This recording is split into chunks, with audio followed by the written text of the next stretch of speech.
some imperious leader.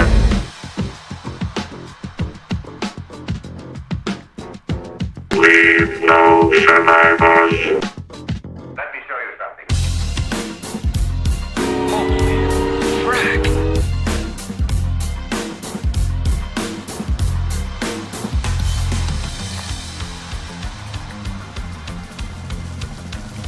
The final annihilation of the life form known as man.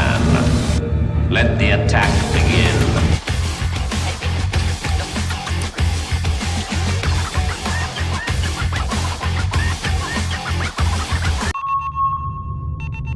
That's gonna work great, man. 10, 9, 8, 7, 6, 5, 4, 3, 2, 1.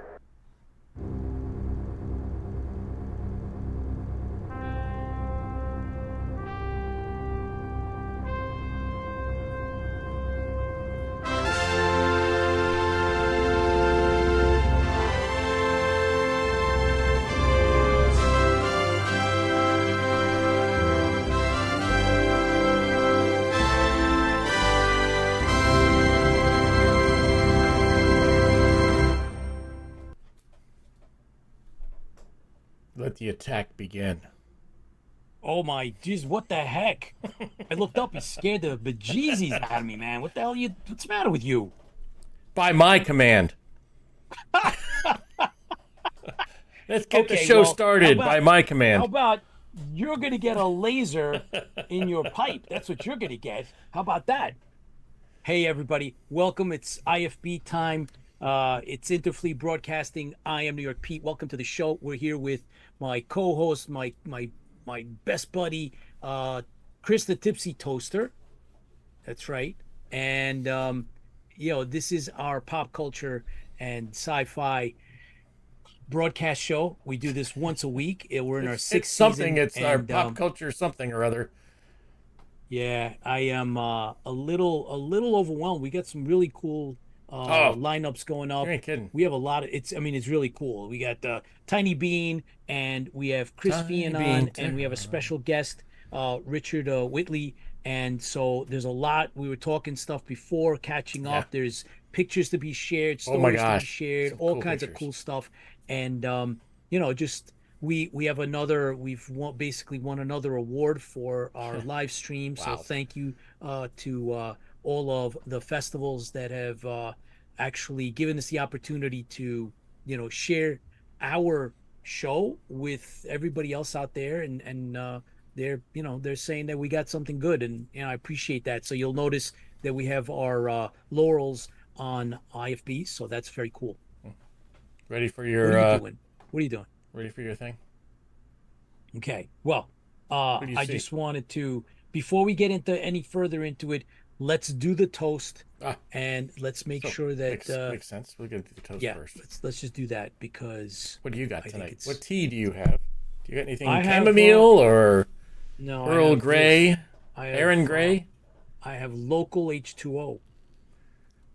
Well, that's tea.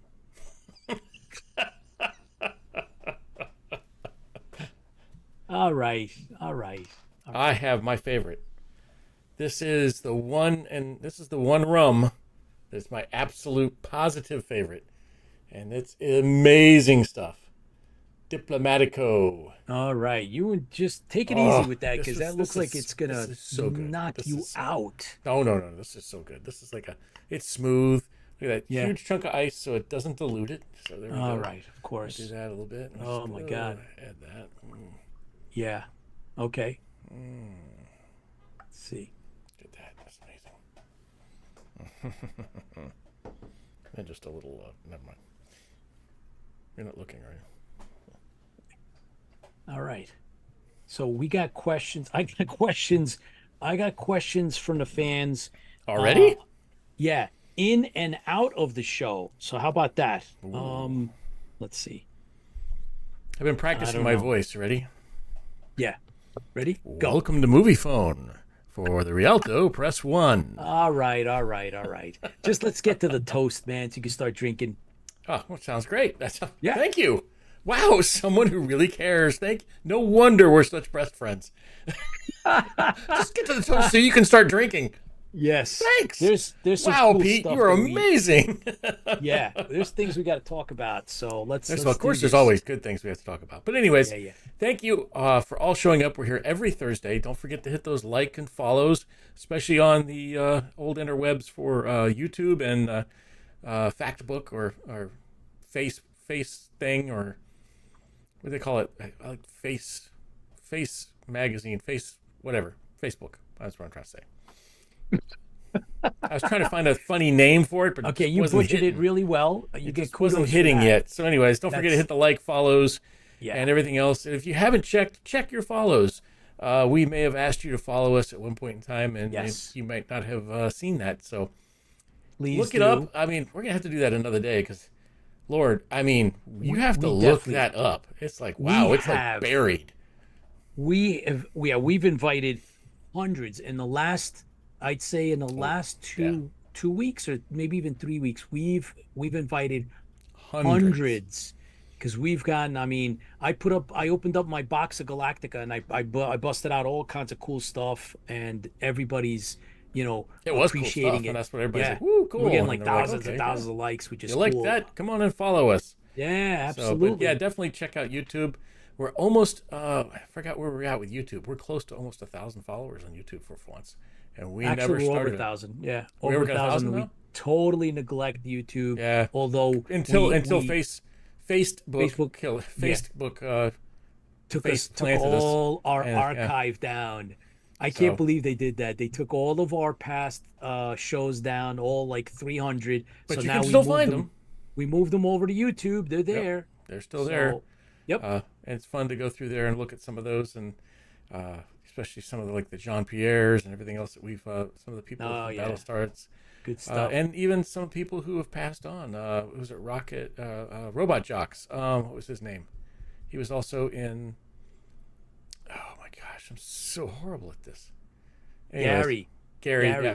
Yeah, yep. He was on, and then he's passed, and it's Yeah. unfortunate, but at least we got to and talk our- to him and and our interview good him friend- about. Yep. I'm sorry. Good friend Dorian. Good friend Dorian Dorian. also has passed Yeah, recently, so that was We're a gonna big have blow to to have us. and we're gonna put together a, I don't know, kind of a yearly fan and actor memory thing. Yeah, Gary Graham. Thank you, Gary Robert. Graham, thank you. Yes. So yes. So Dorian. So we have all those people in the background. I was trying to say. So don't forget to check those out, and don't forget to check us out every Thursday. And I'm not sure what we're doing for Thanksgiving yet. Maybe we'll do a Wednesday before Thanksgiving. I'm not sure yet, but we'll definitely do something on Thursday. It'll probably be maybe Something will just go a up. Hello, but we may do the Wednesday beforehand. But anyways, as Pete's trying to tell me, Chris, start drinking. Thank you for being here. We are a fan run program, a fan forward program, and we are a family. So here's to you, because fans do fuel the fleet. Diplomatic code. All right. So we're gonna be look. We have Mr. Chris Feehan up. So That's so I'm good. let's pull up Chris. You want the Feehan man? Yes, and we'll be following that with our very own Tiny Bean.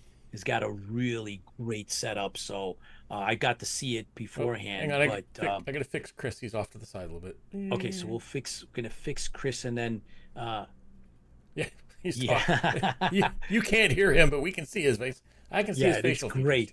So Anyways, yes, he's got some. Give me 1 really second. Cool We'll stuff for us. fix Mr. Feehan here. All right. Well, in the meantime, I just want to acknowledge that Lola, and Her I'm gonna name put was it on. Lola. Yeah, I could see Oh, you you wanna do better. that? See Okay. you clearly now, right? Lola and Bert and James and hey, Ken Gannon's on. Colonial Fleet Intelligence in the house.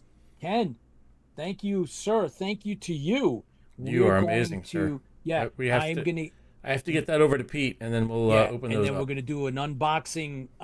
We got a packet. Here, this is it. We were sent a Colonial Fleet Intelligence packet of documents, courtesy of Ken Gannon, who's with us now, Ken. And so we're gonna actually do it simultaneously. So Tipsy will have his, I'll have mine, and we're going to show the stuff off that Ken sent us. Much appreciation. I didn't get to see my end of it. I did get to see some of Tipsy stuff, and it's Just amazing. incredible. Thank you so Thank much you for so that. much. Much That's, appreciated. wow. Uh, Yeah. Commander Kane, Paul Routerzon, and Sean. You're not and using Bird, your thing. Where's your? and Erica. Thank you. Yeah, There you go. Erica. It only counts if I do this. There you And George G and Karen, Chuck, Rick. Rick will be stepping in for me soon enough while I'm in Vegas at the film festival.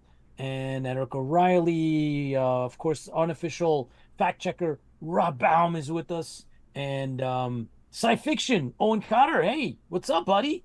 Oh, Erica Persiani. Let's see. I think I know. Oh, Kim Harms. Who else am I? Who else? Okay, that's it.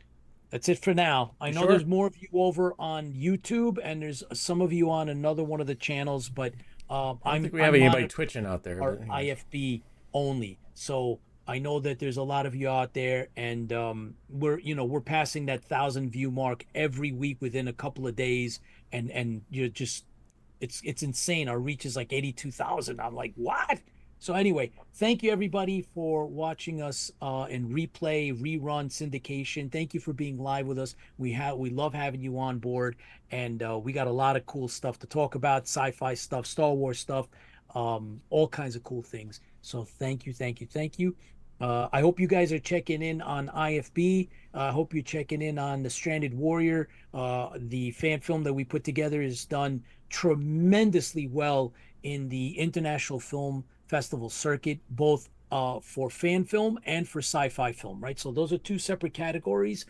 We've done extremely well. Not to mention the trailer itself has won multiple awards, as well as the official poster. So thank you everybody for helping make that a reality. And again, I'm going to tell you that we put that together because we love Battlestar, and we're sharing that with other generations, other people around the world that have never seen Battlestar before are getting to see it a little bit differently through our production that you guys help put together, help fund, and it's done really well. So thank you so much.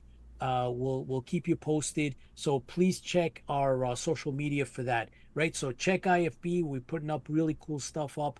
And we're also doing that on The Stranded Warrior. And of course, our other project is the Tower Protocol. I hope you enjoyed Halloween. We did a special audio drama. We've signed, there's now a contract for the audio dramas. There's going to be a series of those coming out, so stay tuned for that. Those of you that like, the horror aspect, the Dracula stuff. Doc McCauley himself has penned this other series, new series, completely new IP, and we have none other than Diana Durango involved in that, and so it's really good. I hope you got a chance to hear it last time. If not, go watch it. It's on YouTube. And so that's happening, and we're moving forward. XG3 is producing those audio dramas. We'll keep you posted. A lot of cool stuff. The Battlestar Galactica book is moving forward. We're finalizing the authors. We have a commitment from a tremendous legacy Battlestar individual. So we'll release that later on. We'll tell you about that. I'm so excited to have that person involved and on board. So cool things happening, guys. Thank you so much for tuning in. And are you ready now? I am ready. Okay, then let's bring Mr. Chris Feehan from the 501st ECG. And I believe, Chris, you are the director of the charity director for the That's ECG correct. now? Okay. I'm the charity officer. Oh, very good. Excellent. Official charity officer. Official charity officer. Chris, you're doing a lot of stuff. You're involved with not only the Star Wars, you also do Back to the Future. You're a big sci-fi guy, but you're Yeah, here. I'm a well-rounded geek. A little bit Just of like you're in the little bit right of place. everything. Yeah, you're in the right place. I like horror stuff. I like Back to the Future, sci-fi stuff, just about everything. Star Trek, I'm a big Star Trek guy too. So, Perfect. We love it. You're in the right place, man. but Chris, my passions have always been Star Wars, Battlestar Galactica, Yeah. and Back to the Future are probably my top three. There Yeah, you go. Those Bam, old bam. You Battlestar got the right pictures you ones. sent are amazing. Oh, amazing. So, Yeah. Chris, tell us what you got, man. Star Wars is hot. It's a good thing, right, for It's the just fans. it's nonstop. Let's go over first what's currently available that you can watch right now.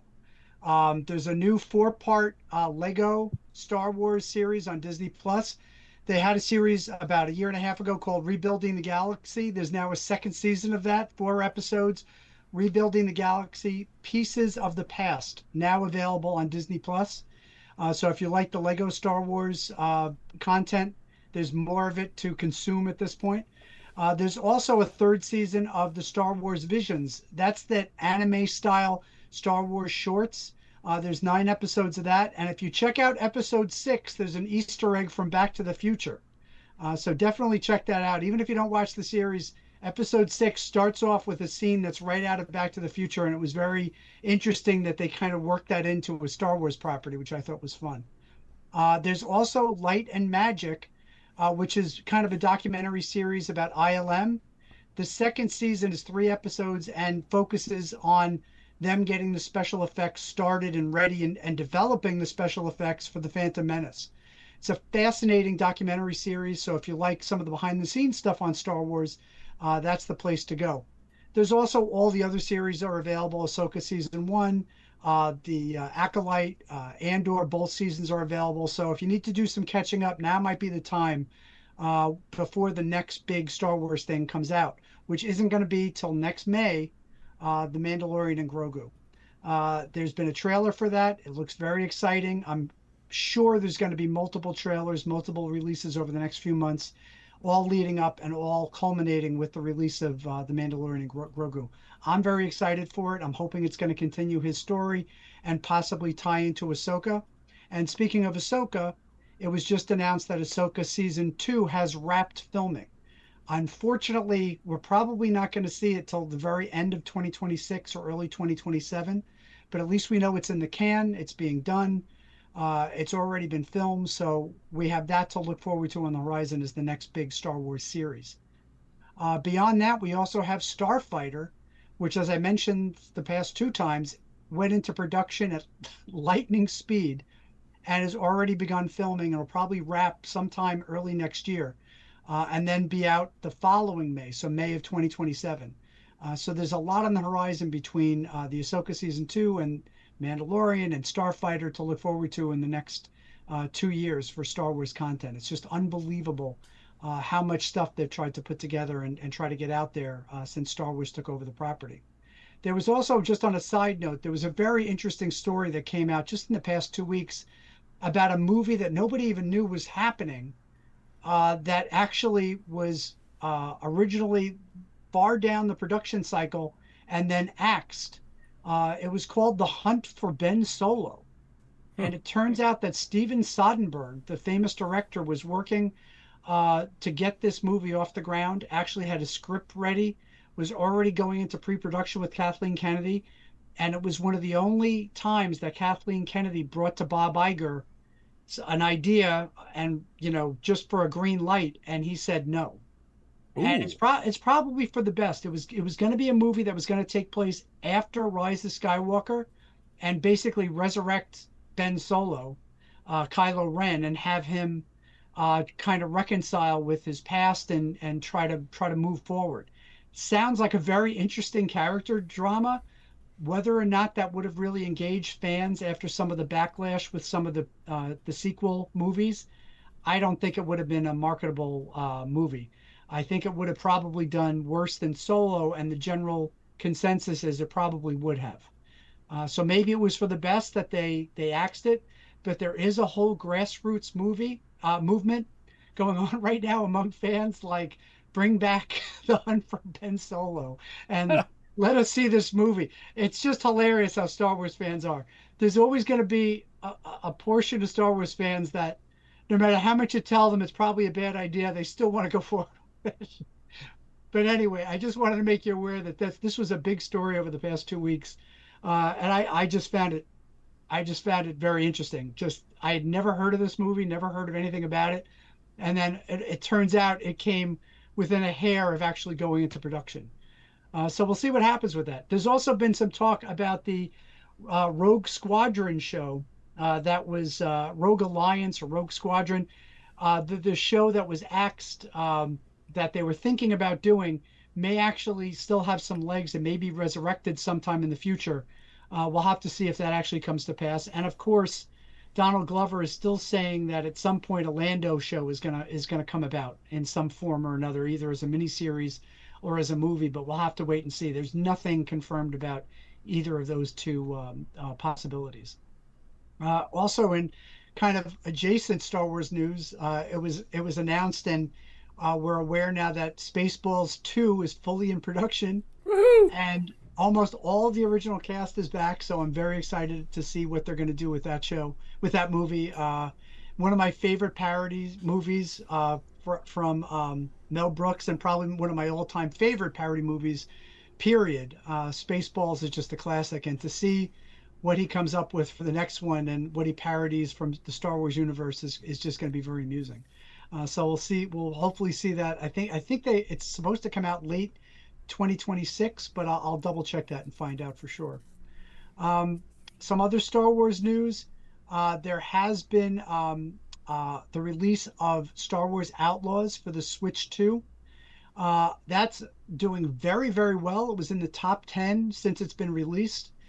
So it's a AAA game they did dumb down a little bit, but managed to make it very playable and a very good port of that game, that platformer on the Switch 2. So if you haven't already checked out Outlaws, as we had mentioned many times over the past couple of podcasts, it kind of had a rocky start, didn't really capture the audience that they were hoping for, really didn't have a great launch.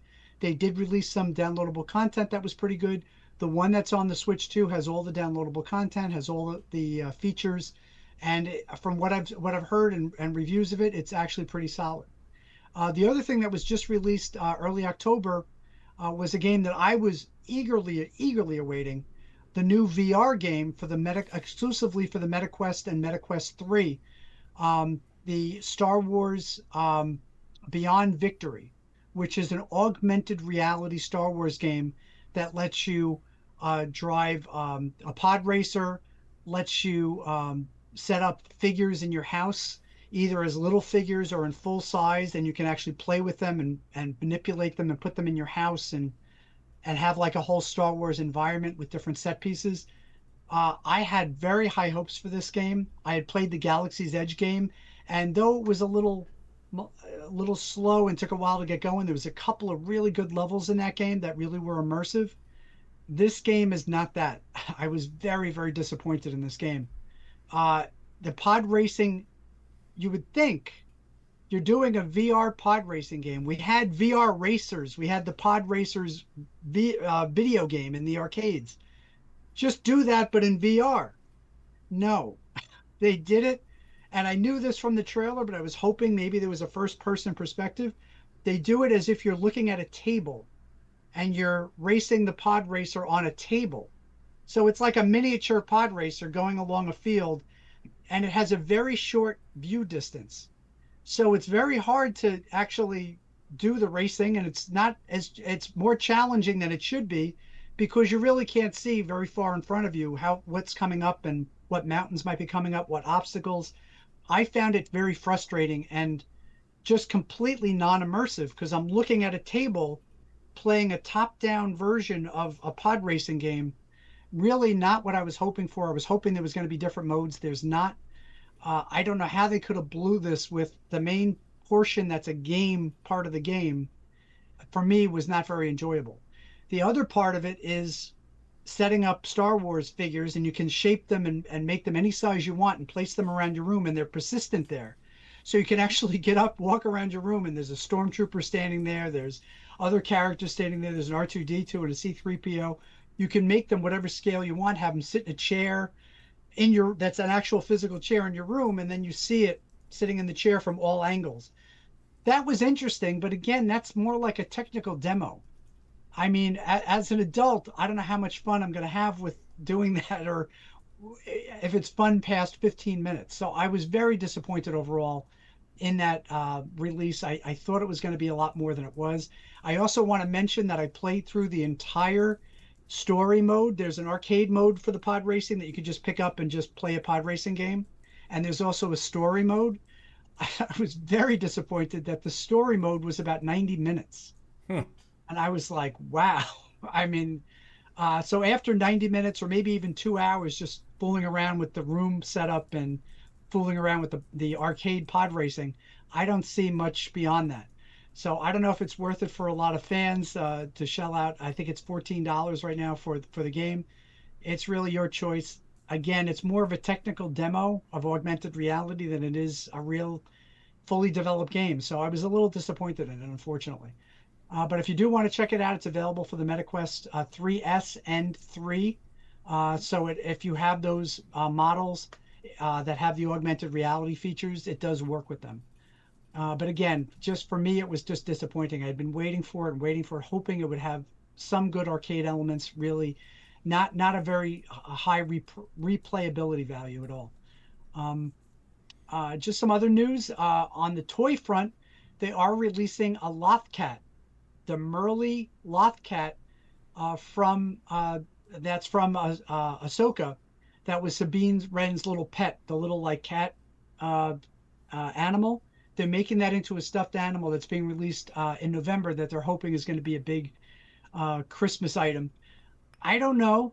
It depends. I know they kind of took a bath on the Lolas. I don't know if you know that they did release a Lola animated droid about 3 years ago for the Obi-Wan Kenobi series. And that ended up pretty quickly in the clearance aisle because kids weren't really watching the Obi-Wan show. So why would they want a fully animatronic Lola animated robot? I'm afraid this might be the same, but a lot of Star Wars fans might like it. They might just like it because it is full size, it is like to scale, and it is very detailed. So maybe it'll be the next Baby Yoda plush collectible that Star Wars fans can enjoy this Christmas season. There's also been the release of the Lego Death Star set. It's a 11,000 piece set that costs about $1,000. So I'm sure Lego super fans are all going to rush out and buy this thing. I'm actually thought it was a weird design. Instead of being a globe like the other smaller version Death Star, it's more of a ring with various scenes from the Death Star portion of the movie Star Wars. I wasn't thrilled with the design, but for Lego completists and Lego fans, I'm sure they're going to have it, and it's going to be probably the adult Lego fantasy is to get this Death Star Lego set for Christmas this year. There's also been some updates on some other things that are coming out in the in publications. There's the Jaws of Jakku, Tales of the Nightlands #2 is coming out, and Jedi Knights #8. There's also a very highly anticipated book called Master of Evil by Adam Christopher that's coming out November 11th. So if you want to complete your holiday shopping list, those are some good ideas for any Star Wars fans out there that are fans of some of the Star Wars books. There's also, I saw at Comic-Con, a bunch of new Star Wars Black Series figures that are being released in time for the holiday season. So just about everybody in your Star Wars shopping list, you'll probably be able to find something for them this holiday season. Not much else going on in the Star Wars world. I always try to look out for anything new that might be coming out that I can let the fans know about. I'm just eagerly anticipating the Mandalorian Grogu movie next year, and really hoping that they pull it off and really make a great continuation of the Mandalorian series. In the 501st realm, we've been busy as heck. We had a very, very successful Comic-Con. Comic-Con this year was very challenging for us. They wouldn't let us bring in sets. They gave us a much more abbreviated space, and they had us in the bottom level in kind of a shared area that was also like kind of a break area for some of the fans there. At first, we were a little nervous that we weren't getting as much traffic, but as people were finding us, it started picking up. And we actually ended up between the raffle that we had for a giant ghost ship and our Blaster Trooper and other fundraising efforts that were being done by the Saber Guild and the Rebel Legion. I'm very happy to announce that we raised over $10,000 this year for the Make-A-Wish Foundation. So it was just, especially the Sunday was just gangbusters. It was Kids Day. and every single kid was just lined up nonstop for like 6 hours doing Blaster Trooper. So it was a hugely successful Comic-Con for us and for the Make-A-Wish Foundation. And we just want to thank all the fans that came to see us, all the fans that participated.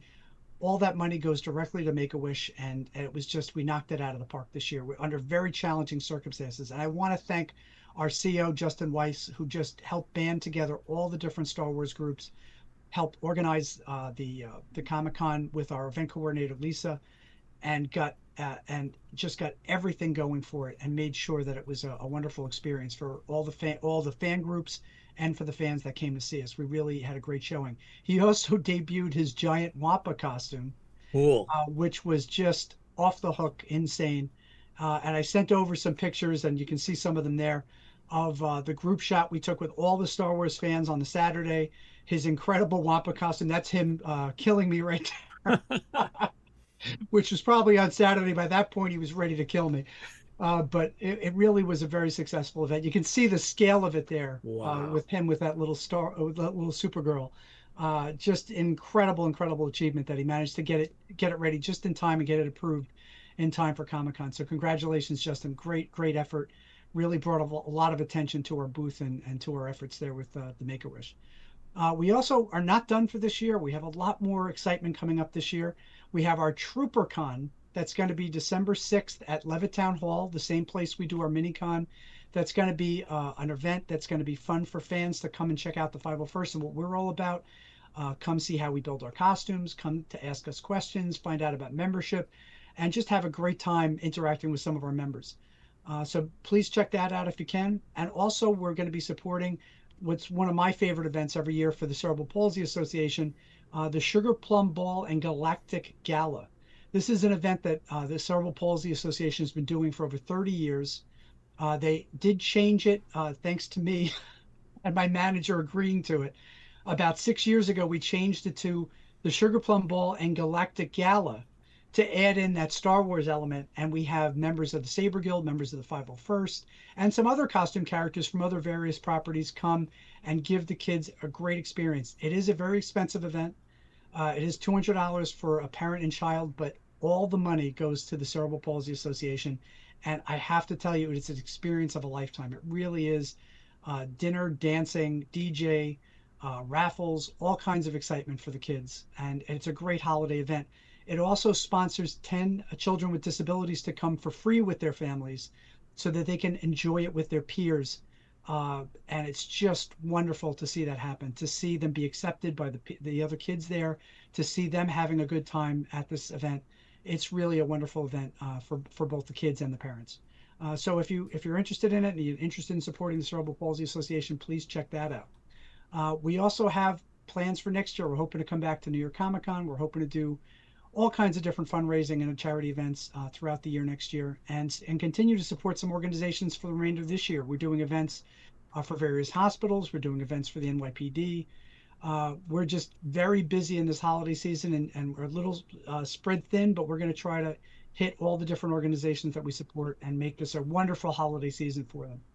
And if you'd like to find out more information about the 501st in general, you can go to 501st.com.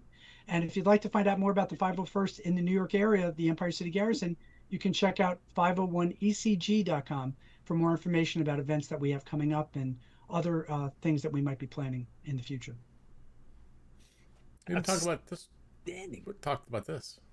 Oh, that's the other. Now we can actually just talk. Now that I'm done with my my update, one of my personal favorite experiences, as I mentioned, I'm a well-rounded geek all around with sci-fi. I'm also a huge fan of Alien, the whole Alien franchise, and was very excited to hear that Sigourney Weaver was going to be there this year. So I actually put together a Brett costume from the original Alien to get to meet Sigourney Weaver and Angela Cartwright, who was also in the movie as Lambert.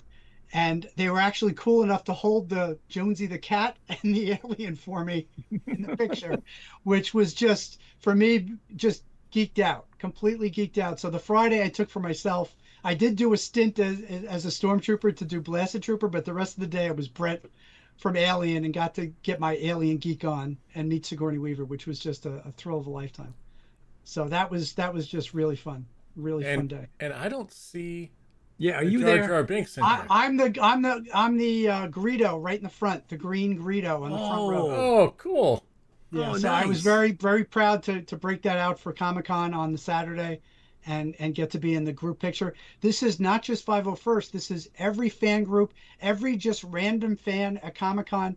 This is a good representation of just how many different Star Wars costumes were there on the Saturday. From the various costume groups, the 501st, the Rebel Legion, the Mandalorian Mercs, the Saber Guild, and just various Star Wars fans. The girl next to me is actually a friend of my daughter's who was dressed up as in a Padme costume. And I told her, I said, "Oh, we're going to be doing the group shot. Oh, I'll be there." So she wanted to be part of it too. Just shows you the immense impact Star Wars has on the sci-fi community and the fandom community. Just to put a picture together like that, it's just insane. But I still don't see a Jar Jar. Not what's yet. going Hope on? not. Not Let's yet. hope You're gonna not. get your wish one day. Look. Oh, you guys can't see Tiny Bean's got a Jar Jar. But anyway, I have You a can see the Wamp is there. We had a couple other big characters. It was just incredible. It was just an Uh, incredible shot. by the way, Chris. That's right. I'm shocked there's only one Darth Vader. No, well, it's controlled. It's a controlled thing. I think there okay? might be a few mixed in there somewhere. Chris, what about you didn't mention anything about, and Commander Kane brought this up. Paul says, what about the $300 R2D2 from Home Depot? Oh, I already have one. It's in my basement. I knew it. Of I knew course. it. I've already modded it and taken the base off. And I wasn't ready to announce this yet, but we may be doing a raffle for it for the Cerebral Palsy Association leading up to the Sugar Plum Ball. And if that happens, I will let you know. I'm waiting for authorization. We actually managed to snag one for the Cerebral Palsy Association as well. Wow. See, So we may be raffling that off because it is impossible to get. that's right. I luckily got it, and I told my boss at Cerebral Palsy, and she said, "I'm going for it. I'm going for it." And she managed to get one, and she bought it on the. So we're hoping to raffle it off. If we can't get it together in time, we're hoping to announce it tomorrow. If we can't get it together in time, we're going to try to do it for MiniCon or for another event next year. But I'm hoping we can do it in time for Sugar Plum and maybe get some enthusiasm and some At least that one will attention fit. on the Sugar Plum Ball. We're really hoping to make that a success and hope to continue it for another 30 years. Oh, that's great news then. Oh, fantastic. Keep us in the loop. Let us know if I got to if- tell you, for what it is, it's 80% actual size. Yeah. It has a sensor and it makes the noise and his head turns. And if you keep the base, he moves forward and backward and turns around. I can send you a video on Facebook. It is absolutely for the price point. Knocked my socks off. Even impressed me more than the Darth Vader. It was No kidding. Wow. It was just, I already bought one and have it down in my basement next to all my stuff. 'Cause Wow. It's that impressive. It's also already weathered. They did like a weathering wash on it, so it looks like in universe. Huh. I just got to say, they really did a fantastic job. And of course, there's a million people already modding the heck out of it. Of Putting, course. remote controlling it and improving some of the parts to make them more accurate and all kinds of stuff. Wow. But it's a Wow. great base unit for you to toy around with. But even if you just want it in the corner of your living room, just to sit there in your movie room, it is a great just aesthetic decoration for your house. I'll tell you, since last MiniCon, Tipsy won the Darth Vader. If you get one for the MiniCon, there's a good Oh. chance that We're I'll gonna win have it one again? for the Yeah, MiniCon. sure. We already have one secured for the MiniCon. Yes. But now it's all the R2D2. The R2D2 is just supply and demand. Nobody can get one. I just could not believe I was lucky enough to Wow. actually get one and manage to give my boss the heads up to be able to get one as well. Well, thank you for Paul mentioned that. So thank you, Commander Kane, for bringing that up. Really, really cool. Glad you got one. Send us some pics for I'll next send you time. a photo and a little video of it working. It really Oh. is, again, a very impressive item. Love to see it. It's always a pleasure to have you on, Chris. Thank you so much. All the work that you do, I personally really, really enjoy hearing about. Not only the Star Wars, but the aspect of the charity, which is that it's always been that missing link. And then you brought that on, and we're glad to be able to support you and have that element in play. So Well, hopefully we'll see you next year for MiniCon again. MiniCon, absolutely. we're already planning it for July 18th next year. All right. Yep, we will be there. No problem. So, Chris, again, thank you for everything. Thank you for Thank you, coming on sir. the updates. And here's to you. And we'll talk offline. Fans fuel the fleet. Cheers. Outstanding. Still no Wow, Jar love Jar it, man. Binks. I mean, Well, you'll get what the there'll frack? be a JoJo Biggs. Don't worry. However, I'm like blown away that the R2D2. I kind of was watching. I was monitoring a little bit. So we're gonna get some of that. Really cool. Right, Star Wars update is one of the best out there. I don't know that there is anybody that's doing it any better than IFB and Mr. Chris Feehan. So thank you for tuning in, everybody, and we will continue now with, of course, Tiny Bean Tara. And so she's got a bunch of cool stuff lined up. Hello, Tara. How are Oh, you? good to see you guys. That was an awesome Likewise. update. Oh my God, Chris always So gets the much going best. on. Yeah. Oh, so cool. Yeah, I mean it's hard, right? How do you try to, keep up with everything? And so I'm glad that we were able to, convince Chris to come on and do the Star Wars like we do the Star Trek, right? I mean, it's impossible to do it all, but you have a handle on a lot of what's current, hot, and some of the best choices.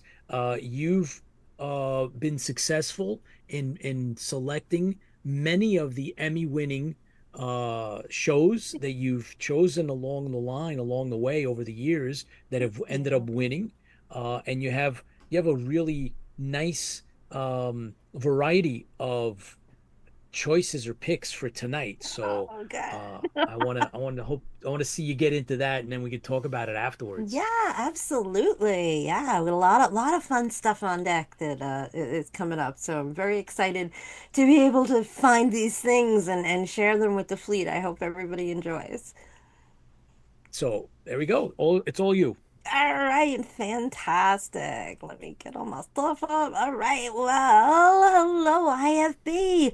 Happy November. Hope you're all doing well out there, and welcome to Tiny Bean's Corner, where we discuss new, old, and otherwise interesting things for the fleet's potential viewing pleasure. I have scoured the interwebs to find fun stuff for you all to enjoy watching to save you some time. Tonight is the return of my Hidden Gems Fall TV previews. Lots of great stuff that may not be on your radar, and that is right around the corner. But let's start with some hot off the presses news for some far off goodies. News has dropped that there is a planned reboot of one of sci fi's oldest and dearest, Buck Rogers. Marvel writer Zeb Wells, the co-writer of Deadpool and Wolverine, is writing a new feature film, and there are also plans for a potential TV series with Brian K. Vaughan attached as writer. And rumor has it, George Clooney is attached to the project to play Buck Rogers. That was not on my 2025 bingo card at all, I will tell you that, but I am all in. No release date as it's all just talk at the moment. So I'd say best guess estimate late 2027. In other wow, I never saw that coming news. How about the return of the Mummy franchise, but with the original stars, Brendan Fraser and Rachel Weisz? Looks like it's actually going to happen, guys, and I could not be happier. The project is considered a sequel to the original 1999 film and its 2001 sequel, and is expected to disregard the events of the 2008 third film and the 2017 reboot. I'm totally okay with that. Tapped to direct is Matt Bettinelli-Olpin and Tyler Gillette, the duo better known as Radio Silence. No details on plot, filming, or release yet, but I'm just glad the discussions are in the works. Now, guys, for some hidden gem surprises right around the corner. Where are my Breaking Bad fans at? I know you're out there. Vince Gilligan is back at it, Fleet, and this time with a sci-fi series. Now, I teased this one back in July when it was but a rumor and details were tightly wrapped. Well, here it is. It's called Pluribus, and it hits Apple TV on November 17th.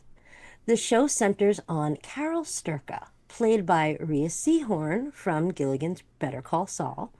He's a best-selling historical romance author, and by all accounts is the most miserable person on earth. The world around her is inexplicably affected by an unexplained virus or phenomenon, possibly a message from outer space. And it makes everyone else perpetually content and optimistic. The title may allude to many versus the one inherent in the Latin phrase. Gilligan has described the show as a grounded sci-fi genre drama inspired by The X-Files and The Twilight Zone. So, like two of my favorite shows of all time. And focusing on philosophical and psychological issues about the human condition. I can't wait. The first two episodes will hit Apple TV on November 11th. Next up, now this one sounds really intriguing.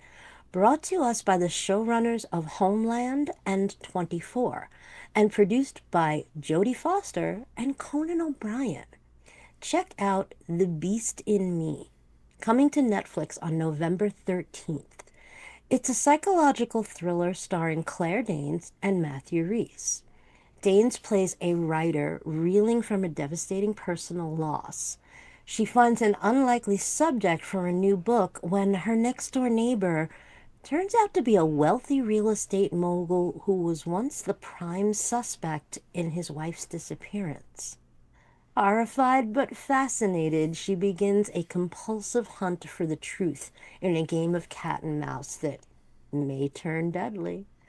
This has all the earmarks of an easily bingeable weekend treat. And it's Netflix, so all 8 episodes drop at once. The fun will begin on November 13th. Next up, and I am really excited about, check out the thriller 6-episode miniseries Malice, coming to Prime Video on November 14th. It's the story of a charismatic young tutor who charms his way into the life of the wealthy Tanner family on holiday in Greece, and then he orchestrates his way into their London home, where we discover he is secretly plotting to destroy the family from within. Why? I guess we'll have to watch and find out. Starring Jack Whitehall, Carice Van Houten, yes, that's Melisandre for my Thrones fans, and none other than the great David Duchovny as the patriarch. No surprise, you had me at Fox Mulder. Check out the truly creepy trailer and join me in this fun thrill ride on Amazon Prime starting on November 14th. Now, here's one in up-and-coming news that looks especially intriguing, but has, as of now, still no official U.S. release date. I'm betting it's pending soon, though. It is a sci-fi miniseries set in the Doctor Who universe, and it's called The War Between Land and Sea. An ancient aquatic species known as the sea devils emerge from the ocean to reclaim the planet, triggering a global crisis and a war with humanity. The military organization UNIT, United Nations Intelligence Task Force, including recurring Doctor Who character Kate Stewart, played by Gemma Redgrave, takes action to counter this threat. The series also stars Russell Tovey and Gugu Mabtha Raw as new characters caught in the conflict. Sources say it'll hit BBC One in December and possibly Disney Channel here in early 2026. And hey, it's in the Doctor Who verse, so we'll keep an eye on it.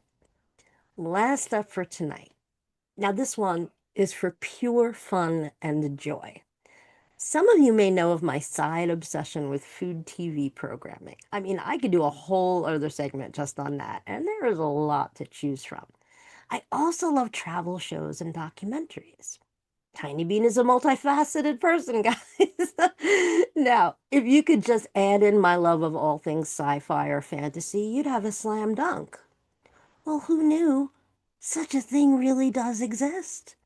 Check out the series Billy and Dom Eat the World, starring the Lord of the Rings actors and real life best friends Billy Boyd and Dominic Monaghan, better known as Pippin and Merry.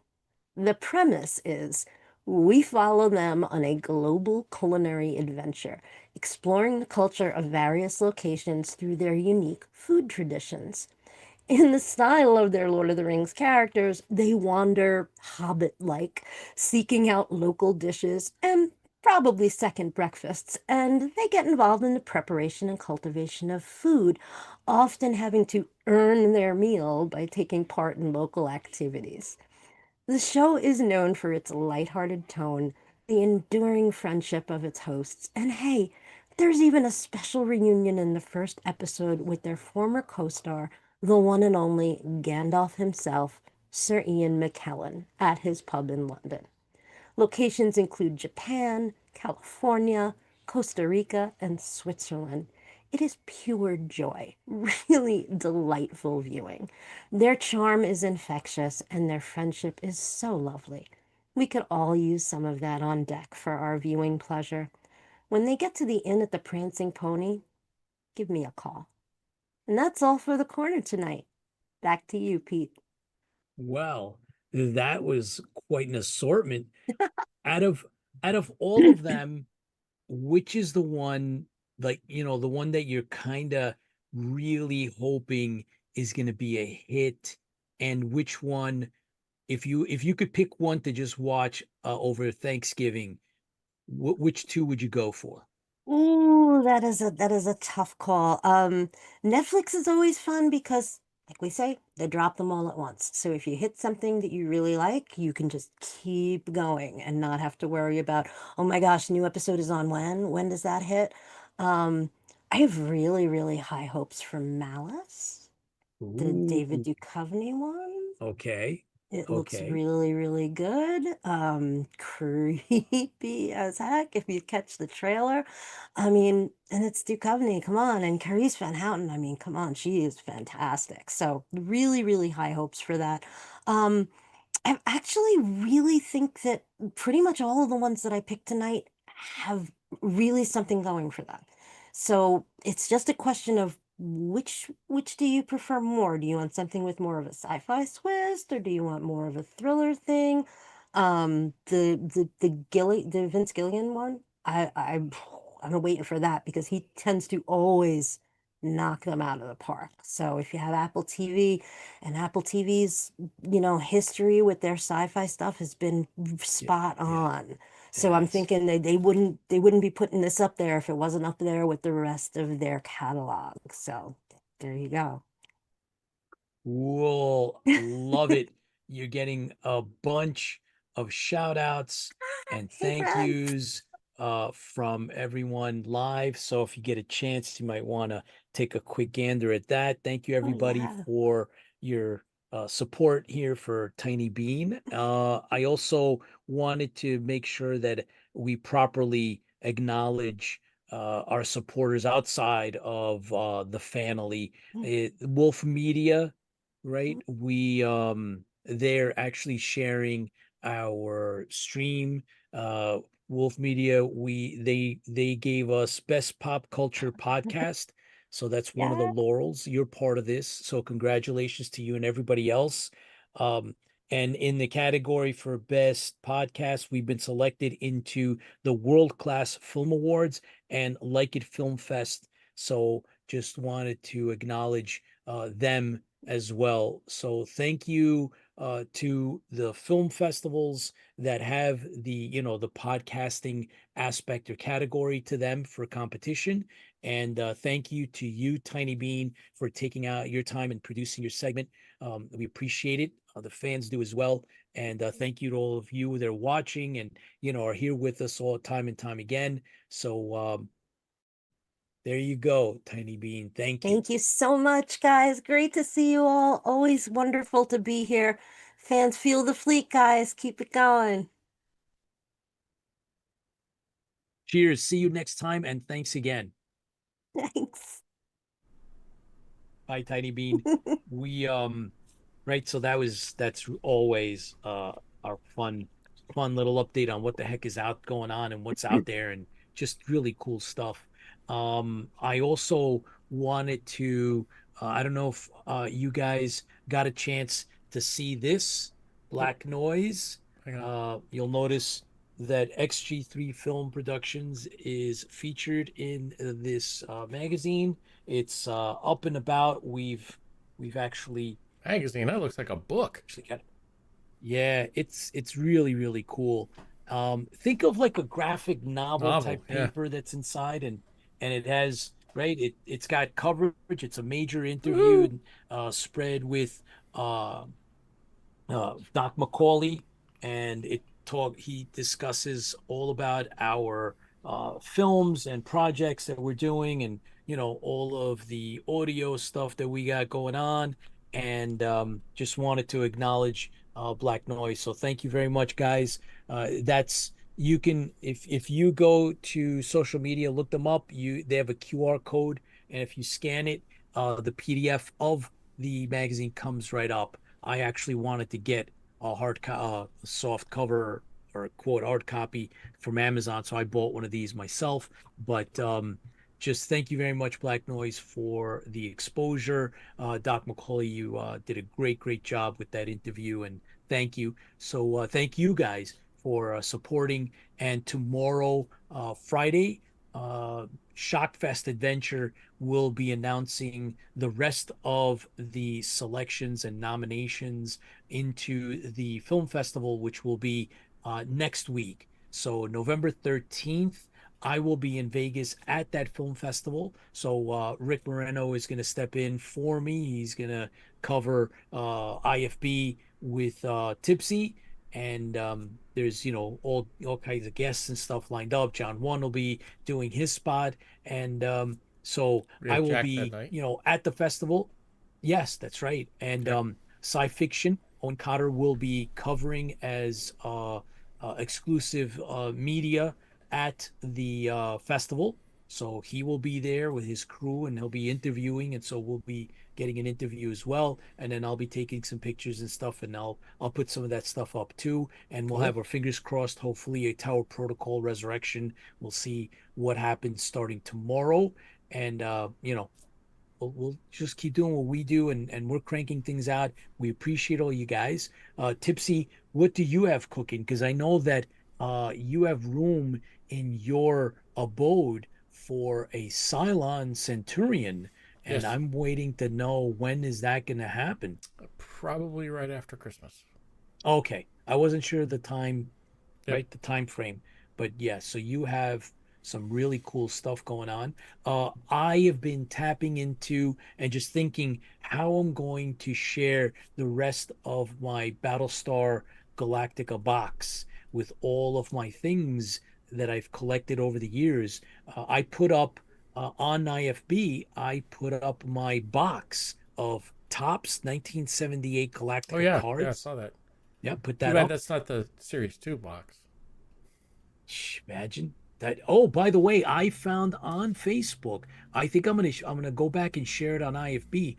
I found someone on another one of our other Galactica groups did a little thing, and they talked about it, and none other than one of the most famous Battlestar collectors, Chris Pappas, joined in and put up some really cool pictures. However, they did not know that one of our IFB fans, Jim Klubna, who owns Yep. one of the few, I think this might be only 3 sets that were ever, created. He owns one of those, and we shared pictures that he gratefully and gracefully shared with us, so that you guys could all get a feel and get to look at what that second series that never unfortunately got released, Right. but had been developed, and the prototypes had been created. And man, it's too bad they went to print and then they stopped it, they pulled it back. But Oh yeah, so we got to see those, man.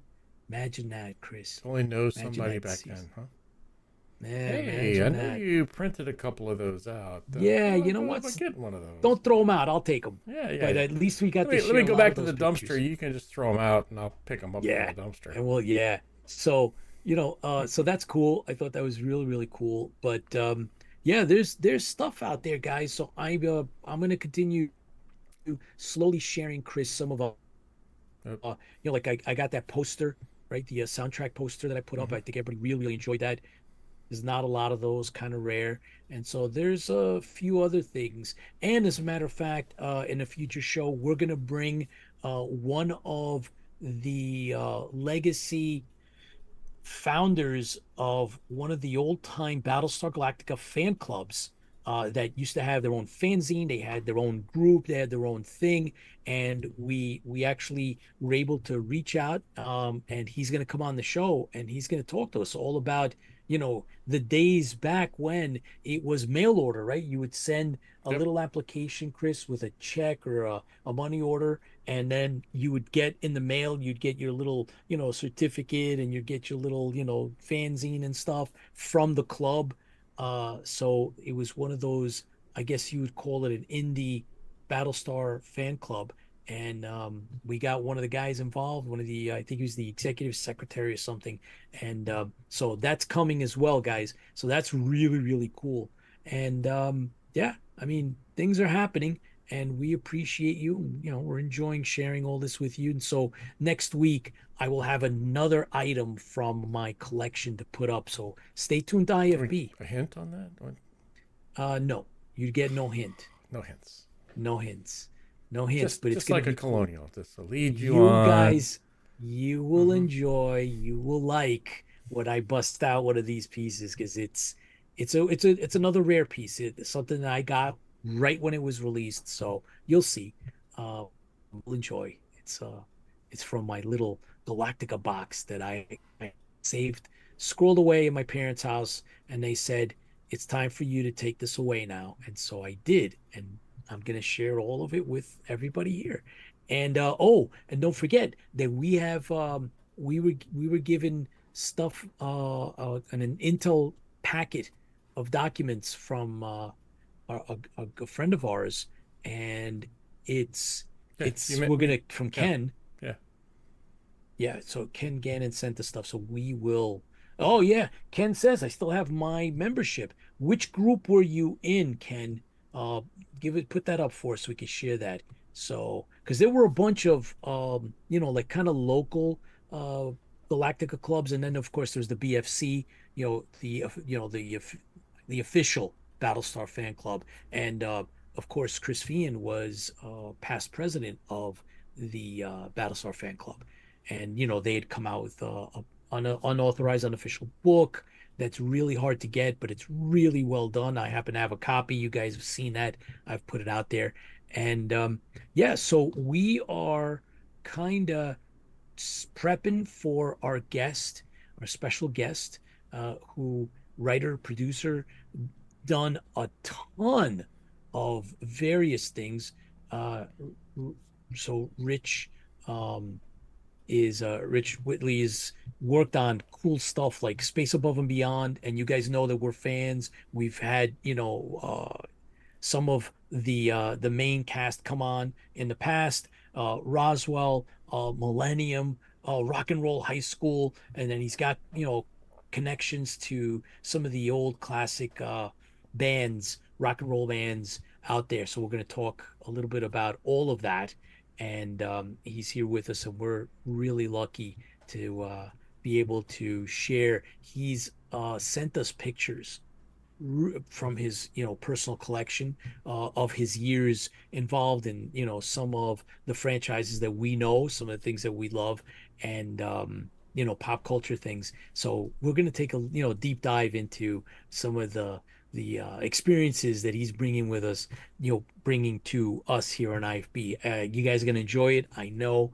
And I'm trying to stay on top of the let's see, trying to stay on top of the chat, guys. I appreciate Karen. Thanks for coming on. Wolf Media is watching with us. Thank you for tuning in. Appreciate you. And if you haven't watched the interview, so Wolf Media invited us and we did an interview, Tipsy and I, and we had a really, really good time. And it was a deep dive into, what it's like to actually produce a podcast or, streaming live, Still haven't vidcast got a like really we good do name here. for that. Is it a podcast? Is it a vodcast? Is it a I don't know, Vidcast. vidcast? Yeah, it's still cool. It falls under that podcast category. So, Jacqueline, thank you for inviting us. So the link is up on IFB. So please, if you get a chance or you're interested or you're wondering, we talk a little bit about the history, some of the nuts and bolts, and kind of like what it is or what it takes to produce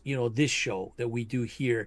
And we had a lot of fun, and we talked, of course, we talk our sci-fi genre comic book stuff, because Jacqueline, the director there, is also a fan. So it was really cool to just not be on somebody else's show and talk all about that stuff. It's really cool. And that, of course, like I said, is Wolf Media, who gave us our first set of laurels that are now on our banner, and we appreciate that. So thank you very much for supporting and tuning in.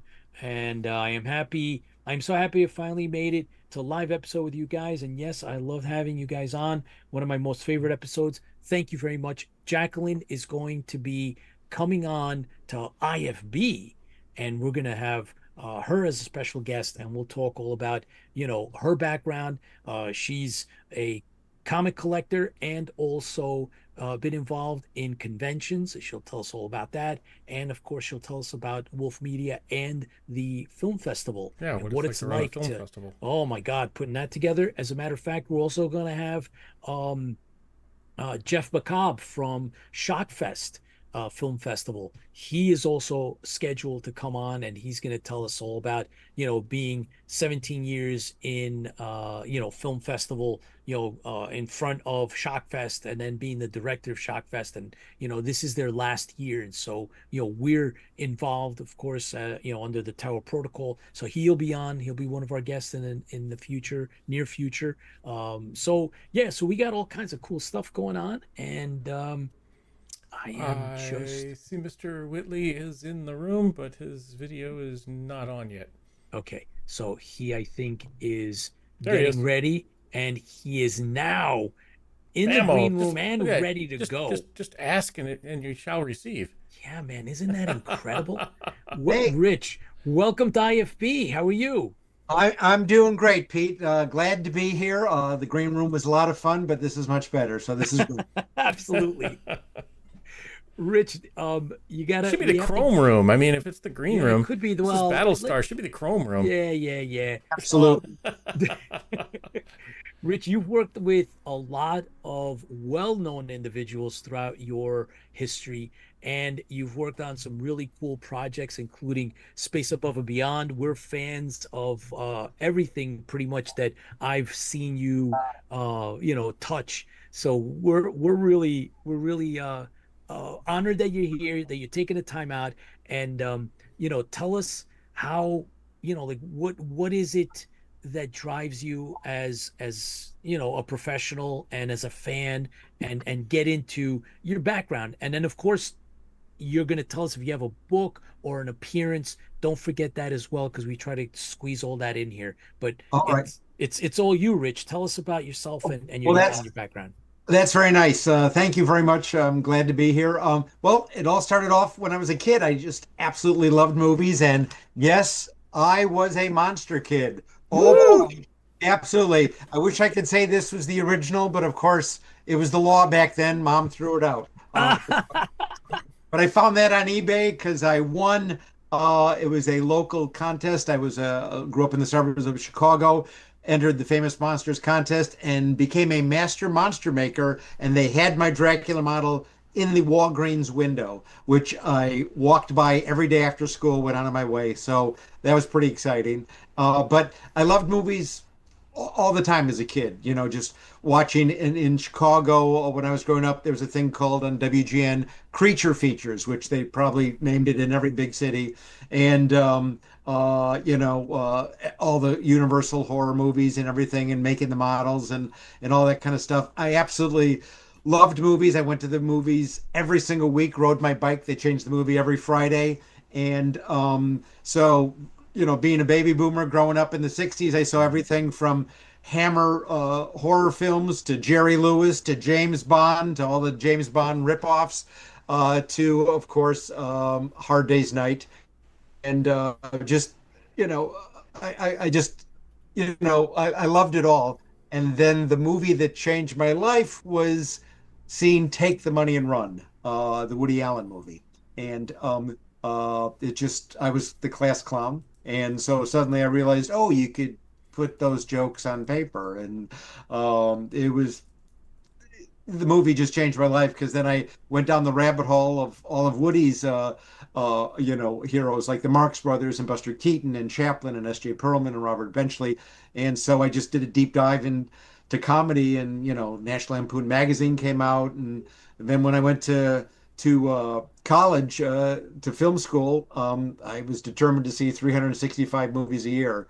Only saw 320 because I actually fell in love one summer, actually got a date. And so that was nice. And so only saw 320, but got a screenplay out of it. So that was nice.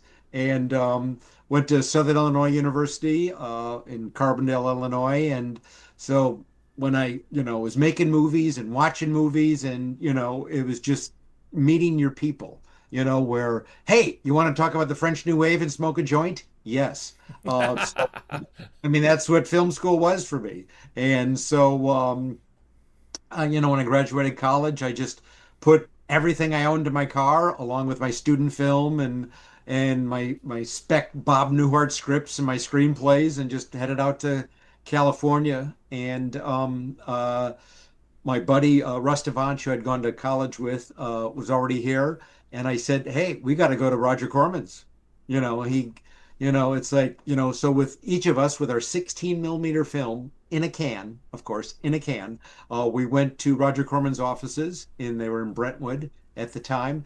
And we basically walked in there and my memory is we said something stupid like, well, you gave Peter Bogdanovich and Francis Ford Coppola and all of those people their first break. Why not us? Well, we have no jobs. We have no jobs. We'll do anything. Nope, don't any. How about is Alan Arkush and Joe Dante here? And by coincidence, they were like right there in the lobby and they were walking in. And so in film school, I was on the Film Society and we had chosen a movie called Hollywood Boulevard that as you probably know, Alan and Joe were editors in the editing room at New World Pictures, Roger's company. And they were doing all these amazing trailers. And they kept on saying to Roger, we want to make a movie. We want to direct a movie. And he said, okay, I'll give you $60,000. And so they used outtakes from other movies. And they wrote this wonderful movie about a murder on a movie set with Paul Bartel and Mary Warnoff and the usual gang. And I saw the movie in college and just thought it was hysterical. And we said, Alan and Joe, oh my God, we love your movie. You saw our movie. There it is. There's Paul. When he tells Godzilla, your motivation here is to step on as many buildings as possible. And so love the movie. And so we told them how much we loved it. And they go, you saw the movie? Oh my God, would you please look at our student films? And they said, yes, because they're just nice guys. And then the woman at the desk said, okay, you want to earn $15? And we said, yes. Show up at Griffith Park. Actually, the first day, show up at Vasquez Rocks. So we went to Vasquez Rocks and we were mutants, where they filmed, of course, The Outer Limits and the famous Captain Kirk battling whatever rubber-headed alien it was. Gorn. Yeah. And so we were mutants out there with ping pong balls cut in half over our eyes. And the next day they said, okay, now show up at Griffith Park at 7 a.m. So we show up at Griffith Park at 7 a.m. and it's the famous cave. It's the cave where the Bat Cave, where the Batmobile drove out and that the Doors stood in front of, and that the Roger, like every Roger Corman 50s movie was at that cave at Griffith Park. And so they cut ping pong balls in half, put them over our eyes, and we were wearing rags because we were mutants. And we looked at the rags, and it said Papillon Western costume. So they were worn by the lepers when Steve McQueen, Oh, wow. escapes their island, and he has to, they go, and Anthony Zerbe is the leper, and he goes, "How did you know we have dry leprosy?" Well, of course. And so we were wearing these leper costumes. They go, "We need the mutants immediately, 7 a.m." And then 3 in the afternoon, they have not used us. And one guy said, rips off, "Fuck this! I don't care about your fucking," just leaves, right? And so now it's about getting dark. It's summer, it's like, it's still, like beginning of August. And I remember that it was the beginning of September because I moved into my apartment on the day the Elvis Presley died. And then 4 days later, Groucho died. So I think the Chamber of Commerce of Hollywood was going to come to me and said, "Why did you move here? People are dying." Anyways, so it was getting dark later. And so finally the AD came up to the group of mutants, very surly at this time. We weren't given lunch.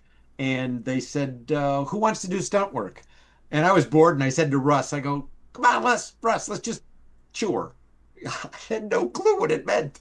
And so what they had us do was just lumber like mutants do. And they said, "When we go now, jump up and run backwards, and we're going to put in a laser effect because you're going to be shot by a ray gun." And so we did that. And hey, we're in Hollywood. And so they said, "Great, we're going to call you later." So about 2 hours later, now it's dark. And they said, "Okay, we're going to take you back into the cave. You are the last two mutants, and you have to stop David Carradine, the lead of the movie, and Claudia Jennings, Playmate of the Year, who are escaping with a young girl, and you're the last two mutants that have to stop them." Oh boy, right? And so they give us fake blood, and what it is all David is going to do is with the sword, put it between your body and your arm, like when you sword fight as a kid with the cardboard, right? And great. We don't need a rehearsal. Let's just do it. Okay, great. Action. David runs. I get the fake blood in my mouth. David runs right at us, and the sword goes right into my chest. And I drop down to the, it's not metal, but it's hard. And I'm on the ground, and I look over, and Russ is like when Shemp is thrown against the wall, and his head is on the ground and his feet in the air. They just, "Okay, let's do another one." Now the sword is in my stomach. Now it's in my shoulder. He can't get it between my arm and my, and it's like, I'm like just black and blue. And finally they're going to do another one. And he's running at me, David Carradine, and I swallow the fake blood. And I'm going, and finally they stop. They go, "Okay, get my breath back. Let's do one more take." And he just full force right into my stomach, and he knocks the wind out of me, and I'm lying on the ground. And David Carradine goes, "Hey man, nice working with you." And so I'm in Hollywood. I'm a mutant. And then like a day or two later, Alan Arkish called Russ because I couldn't afford a phone at the time. And he said, "Listen, we saw your student films. Why don't you come in? We want to talk to you." And so they first of all, Russ's student film was just wonderfully shot and beautiful color, and it's just a documentary. And mine, it was just a crazy comedy. All those Monty Python, Woody Allen, crazy Mark, just nonstop jokes. Didn't steal them, but just laughter. And so he said, "Listen, we have this script, and it's called Girls Gym, and it's not very good, and it needs to be funny. And so just take like the first 10 pages. We didn't read the full script. They said, just take the first 10 pages and make it funny." And so all those days of going to the matinees and seeing Jerry Lewis and staying up late at night and watching the Marx Brothers, Russ and I sat at my kitchen table, and we just pummeled as many gags as we could in like the first 15 pages. We came up with the character Eaglebauer, which we saw as like Phil Silvers in the Bilko show. "Wow, wow, wow, what are you doing?" It's like, a con man. That's how we wrote it. And so, and we turned in those pages to Alan and the producer, Mike Fennell. And they said, we love these. These are great. We'd like to hire you to write rewrite the whole screenplay, but you have to do an outline first, and we're going to get you in the Writers Guild. Oh my God, going to get this in the Writers Guild. We're going to pay you for a polish, which I think was like, I don't know, $2,000, $3,000. So we didn't know. Oh my God, we're getting the Writers Guild, we're going to write the script. And as Alan Arkush used to say, he always says, that's the tradition of the moving up the ladder at New World, Roger Corman's company. You start as a mutant and then become a screenwriter. So we were all set to write the screenplay, and then Alan had to take over directing on the mutant movie, which became Death Sport, because they still had the motorcycles from Death Race 2000.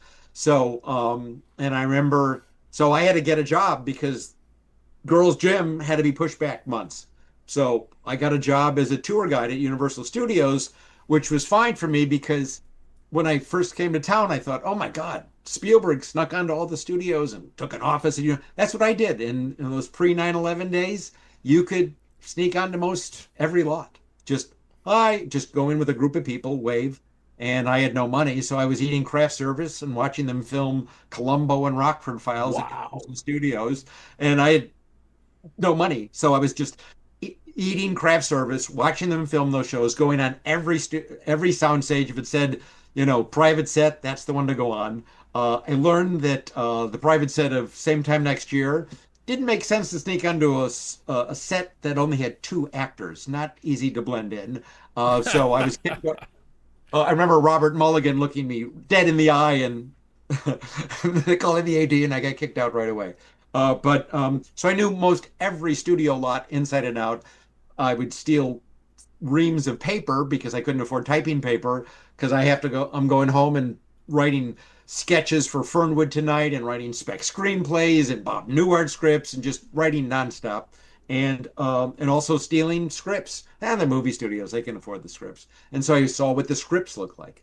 And so I needed to get a job while Alan went off and directed Death Sport. So I got a job as a Universal Studios tour guide.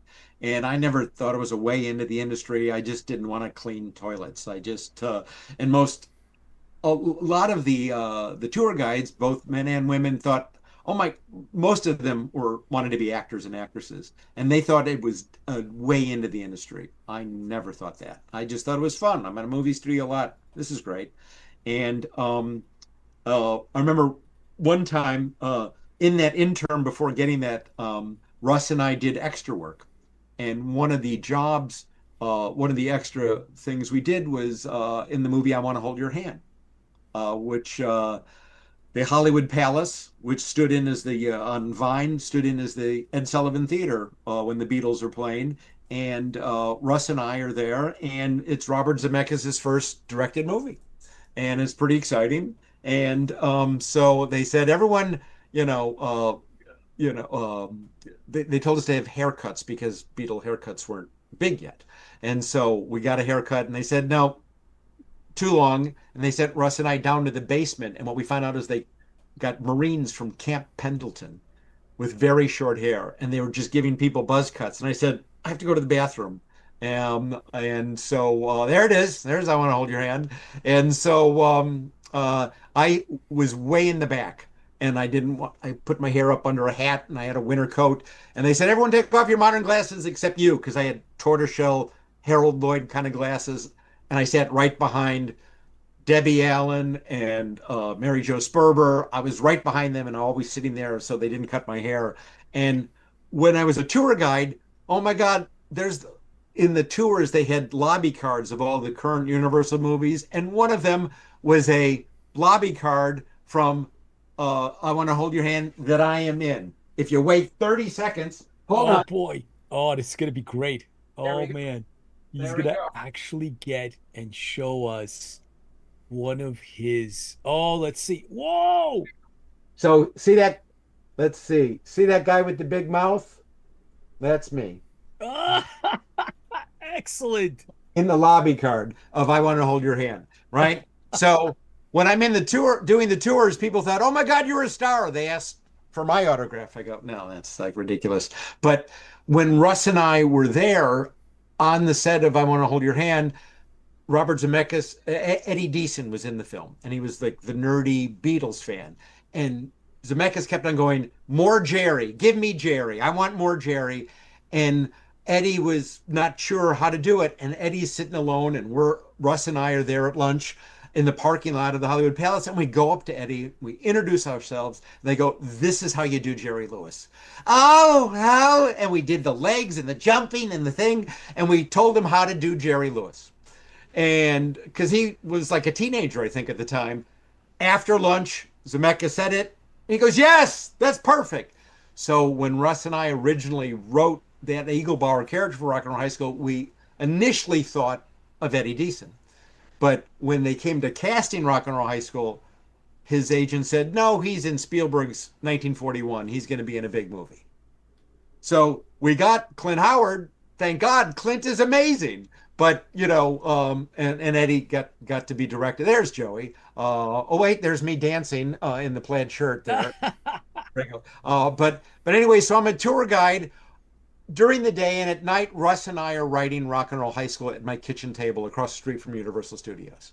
And so it was just amazing. Sometimes I'd try the gags out on the tours, which never went very well, but because they were out of context. And then at that time, when we were finished with the script, we started casting. I remember Alan met with Devo, and he met with Todd Rundgren, and he met with Cheap Trick, and it looked like it was going to be Cheap Trick.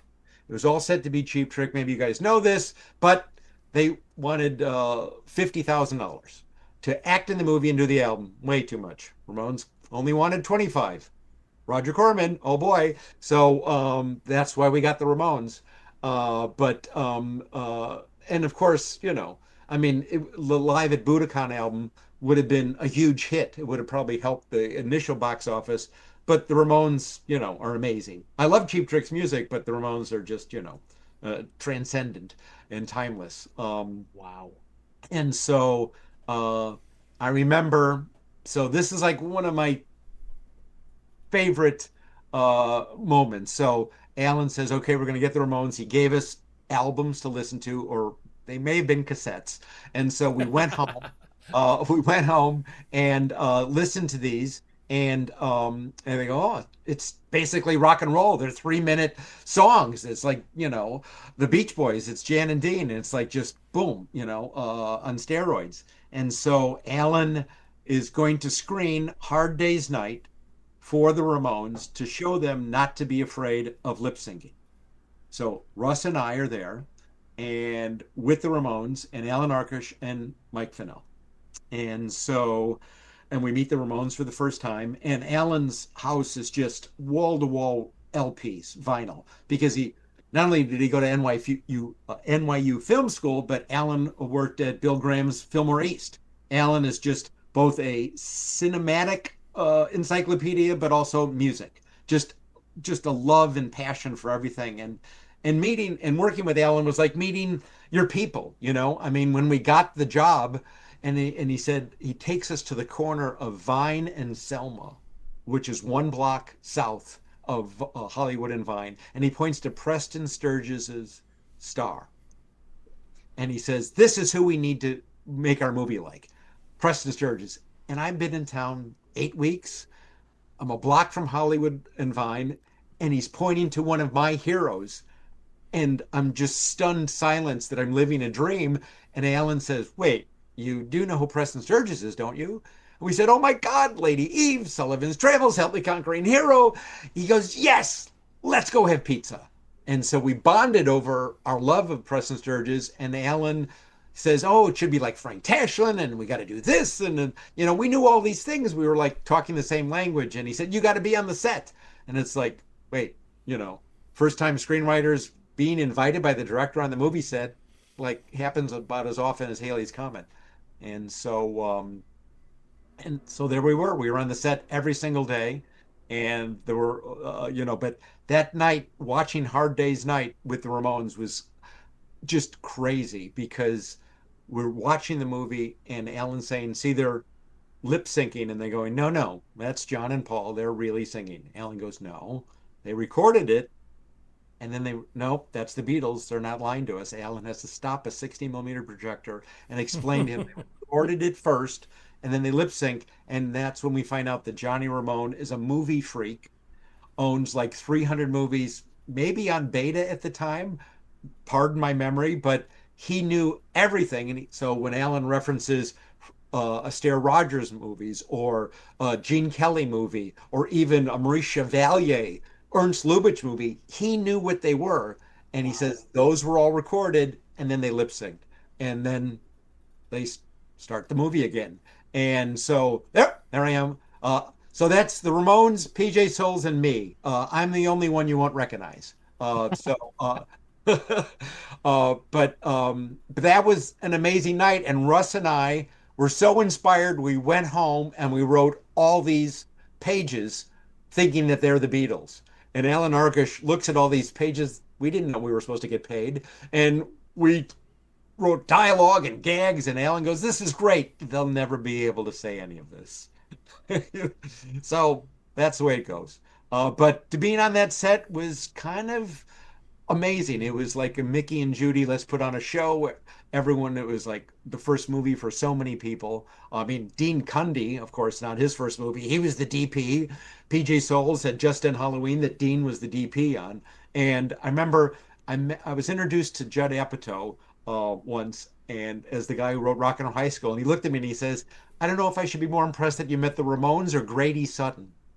And because I remember there's Russ and I on the very first day of shooting with Alan, doing his best Mo Howard. That's how I thought all directors would be treating me in Hollywood. But meeting Grady Sutton was amazing. "Oh my God, you were in the Bank Dick." And he goes, "Which one was the Bank Dick?" And he just, oh well.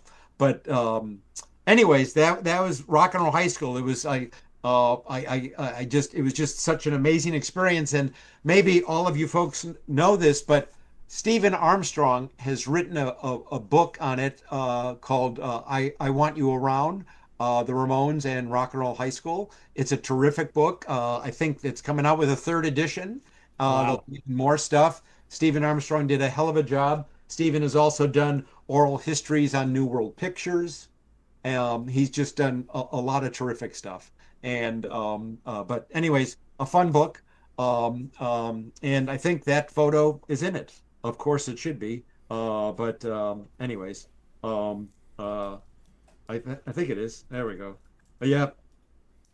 Ta-da! There we go. Nice. Anyways, I feel so lucky. I was spoiled on so many levels because it was such a terrific atmosphere. Actors and DP and all the crew and just everyone was just there. But let's not make the mistake of. I mean, it was all a team effort, but it was Alan's vision. I mean, we were fortunate that Alan invited Russ and I to be part of bringing his dream to life. That I think started with his imagining the Yardbirds coming to his high school in New Jersey and blowing it up. And so it was terrific. Alan and Mike Fennell and Joe Dante, and it was just, and there's Vince Van Patten. It became a big poker star, was a tennis star at the time. I think that's the last time I wore a winter coat in California. It was an amazing time. I feel very lucky and very spoiled. And didn't know that he was a big fan, but pretty cool. And of course, since I had to wear the poster, of course. Nice. There we go. And so, if you look at the poster, Roger Corman said it should look like the Animal House poster. And if you look at it, it's pretty close. In fact, John Landis is a friend, and he gave me an Animal House poster, and he signed it. "Does this look familiar?" That's how he signed his Animal House poster to me. But of course, Stephen King is a huge Ramones fan. They did Pet Sematary for his movie and the theme song. But it was an amazing experience. I feel very lucky. And there's outtakes on one of the Blu-ray versions. They have some of our script pages that they didn't film, like for instance, backstage at the Rocktorium. Russ and I had them go to the closet, and they opened the closet. The Ramones opened the closet, and it's nothing but leather jackets and jeans and dry cleaner bags. And they didn't want to make fun of their image. And then Russ, my writing partner, is the freshman who's stuffed in the lockers in the filing cabinet. That's Russ. And so one of them they cut out was Dee Dee is opening up his base case, and Russ is inside the base case. But and another outtake was Eagle Bauer is selling tickets for boys to line up to look inside the windows of the girls' locker room, and Ron Howard is in one of the students in line at the time. But Really? yeah, Clint had him come, but they cut it, so that's the way that goes. But it's kind of amazing that our little movie is still remembered. It's just so thrilling that when there's screenings here in Los Angeles, there's one of the screenings at Hollywood Forever Cemetery. There's PJ and Day Young, Vince, myself, and Lauren Lester, one of the hall monitors, who's now a star on Broadway. He was the club manager in the recent Eddie Redmayne starring Cabaret revival on Broadway. But it was just it's kind of amazing that people are still showing up and lining up for autographs and coming to see our movie, and I think it's kind of held up because it's kind of a living cartoon. I mean, the Ramones were always kind of a living cartoon. So, I mean, for years we heard that Howard Stern wanted to remake it. Oh, really? Yeah, and I think he bought the rights, and then I make sure I'm in frame there. I heard that he bought the rights, but blowing up a high school now is such a different meaning than it was back. Yep. It's just absolutely. But again, we have giant white mice worried that their children are inside being blown up. It's kind of Frank Tashlin, kind of a cartoon come to life, and I think the fact that it's not mean-spirited comedy, I think, is why people still are drawn to it. I could only guess, but I don't think maybe it isn't dated as much because it is kind of a non-mean-spirited, goofy comedy. There's me with Roger. I was lucky enough. That was at our 40th reunion of New World Pictures. Well, that was one question, and I'm sorry, Pete. No, this is what this was amazing. We thrive on this. This is Yes. something that we truly enjoy. We always we take great pride here at IFB when we can get people like yourself that can tell us, what the process was like and what the behind the scenes. It's one thing to have, the faces of a project, a film or a TV show on, and another thing to have those that were behind, the creation of and the writing of, and that's we, so we do a lot of that. We have a lot of authors that come, and I mean, you've done a lot of work, and I just want to kind of jump around a little bit.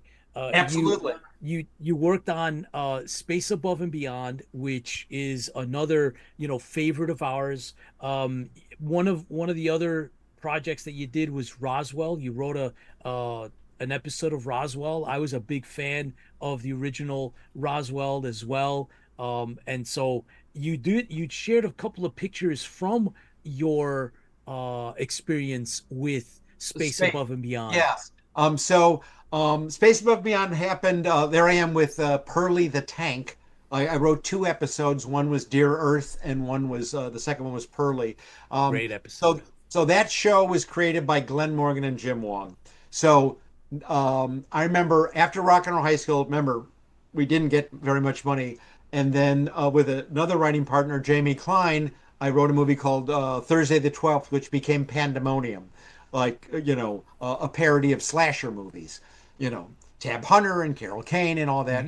Mm-hmm. And then I couldn't find work. That movie made no money, was barely released. Our joke was that it literally was released in Louisville on Kentucky Derby weekend, so maybe it might have been a tax write-off.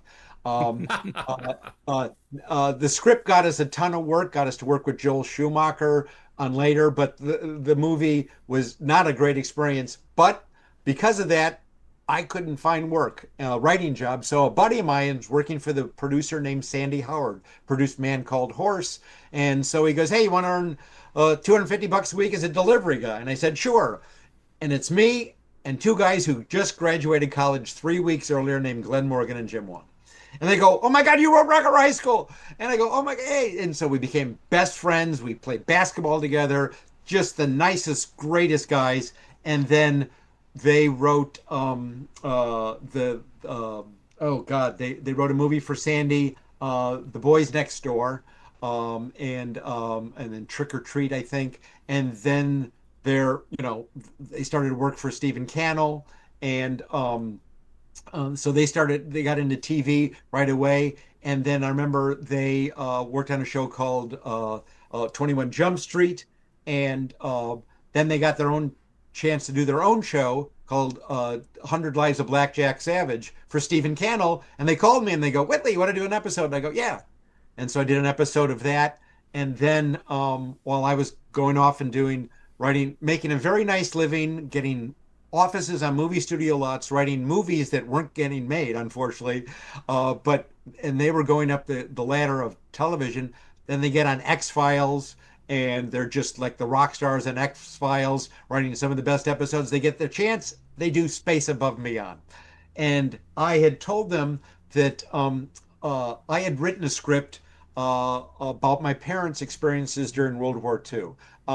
I was always embarrassed that my parents were older than all my other friends. But then they started talking about these things. I go, "Oh my God." Got a bottle of scotch, turned on the tape recorder, and I wrote a script about them during World War II. And then that got me on a TV show called Homefront, ABC Emmy nominated series. And so when they called me about Space Above and Beyond, they said it's basically World War II in space, and the Chigs are the Nazis. "We know you just wrote a World War II script. Come on in."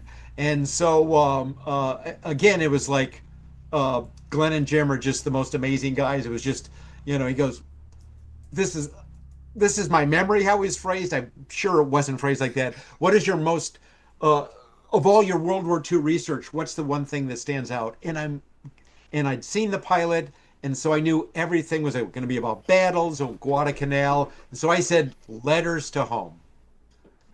And so Homefront, because my mom was on the Homefront, so I knew a lot of Homefront stories. And they go, "Oh, we hadn't thought about that." And that became Dear Earth, because I'd seen a documentary called, I think, Dear Home or something. It was all about letters to home from soldiers starting from the Civil War all the way. It was a documentary on HBO. So I called it Dear Earth.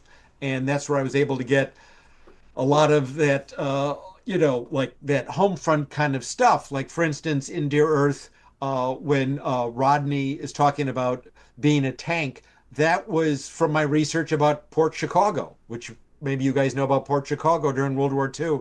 It was a port north of San Francisco. And they were doing ammunition. They were filling ships with ammunition that were going to the Pacific Theater. They had the black soldiers do it, and they told them, "No, it's not live ammunition." And then they would pit them against each other. It has to be 24/7. It's got to be nonstop. The faster you do it, you'll get more K rations or something. Well, live ammunition, it was live ammunition. The largest explosion on the home front during World War II, I believe, the explosion broke windows like 10 miles away. Wow. It was horrible. And that was the basis for that story for Rodney as a tank when they have them loading ammunition. I just put it right in there, the Port Chicago story, which is a tragic story, but I remembered that. And then, of course, a lot of the letters home stories, which was V-mail and all that kind of stuff. And I thought, what's the way to get out exposition without feeling like exposition? I'll have someone make a documentary. Nice. There we go. Then they can talk, and it's like, and Jim and Glenn and I are all film school nerds, so why not do that? And so they were just so great about it, and so just teamwork and just able to do it. And of course, they said you got to be on the set, and which was a ton of fun. And so Glenn's brother Darren, who had just won an Emmy on the X-Files for Clyde Bruckman's Last Repose, I think that's what it was called. And Darren is a good friend, and so he had someone named Clyde Bruckman. Well, that was the head writer for Buster Keaton. I knew it. I remember Glenn calling me up and go, "You're a Buster Keaton fan. You got to watch Darren's episode." And he also would call me up, "You got to watch Humbug. You're not going to believe what they allowed us to do on television."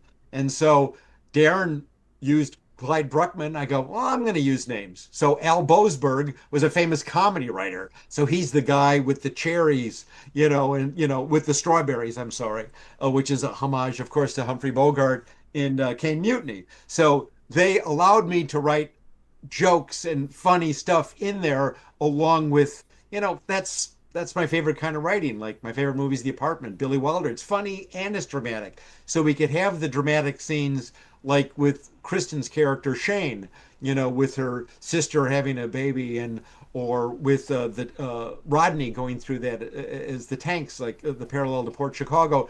But we could also have the strawberries and heavy cream with Boasberg. And so that's what I think Glenn and Jim had a vision of what the show could be, and they allowed it to have that naturalistic tone, which I think is, it's a shame the show didn't go on. But I was going to be on the set more for Dear Earth, but then they said, "Well, we want you to write another episode." I go, "Great." They go, "Okay, what's your next favorite thing about World War II?" I said, "Well, I always loved this Humphrey Bogart movie called Sahara, where he's in the tank. It's a tank corps in North Africa." "Oh, great. Let's do tanks.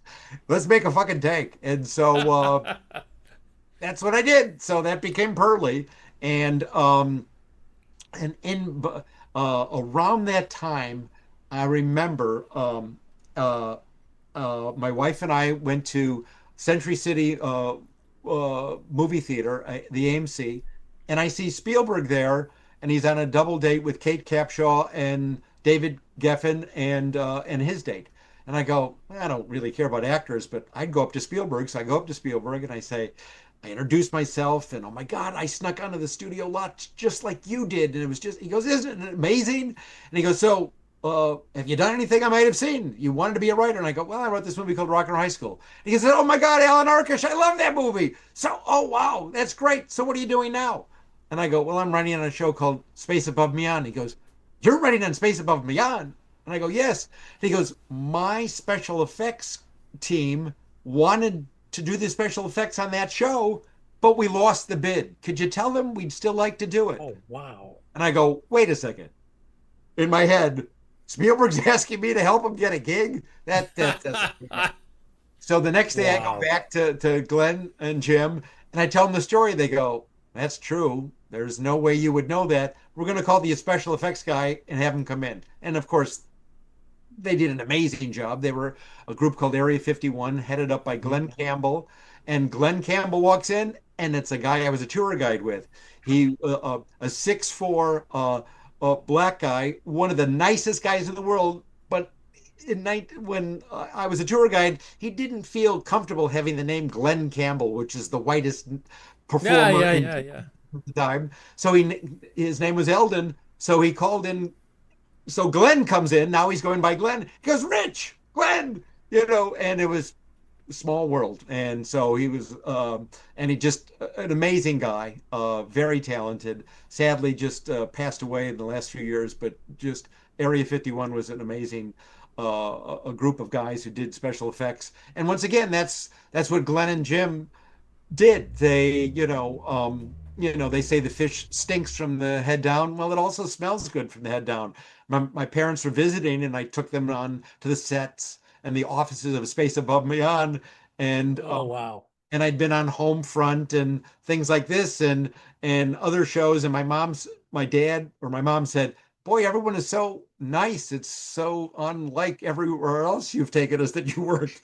And it's because of Glenn and Jim. They're just mensches. They're just terrific guys. They made everyone feel comfortable and encouraged them to do the best. And they they made me a better writer. I absolutely writing Dear Earth and then Pearly, I definitely grew as a writer.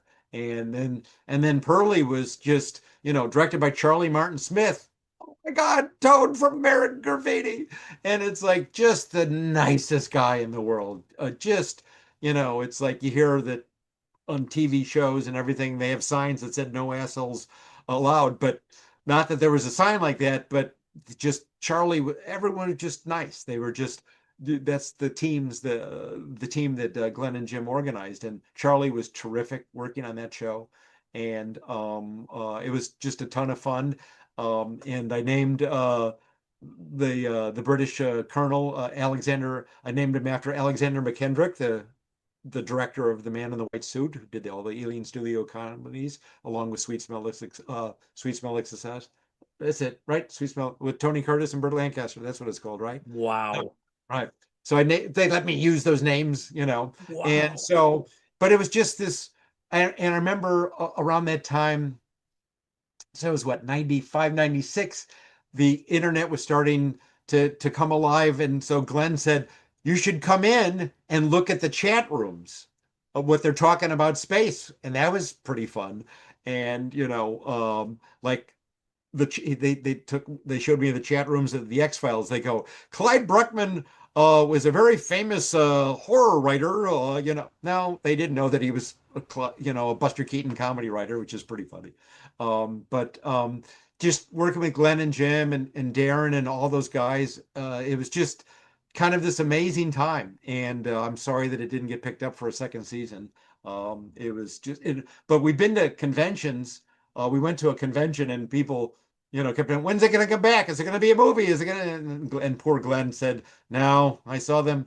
There was a show on by Fox shortly after that. It was like about LAPD or LA Fire Department. He goes, I saw the sets burn for an episode of that fire department show. So not coming back.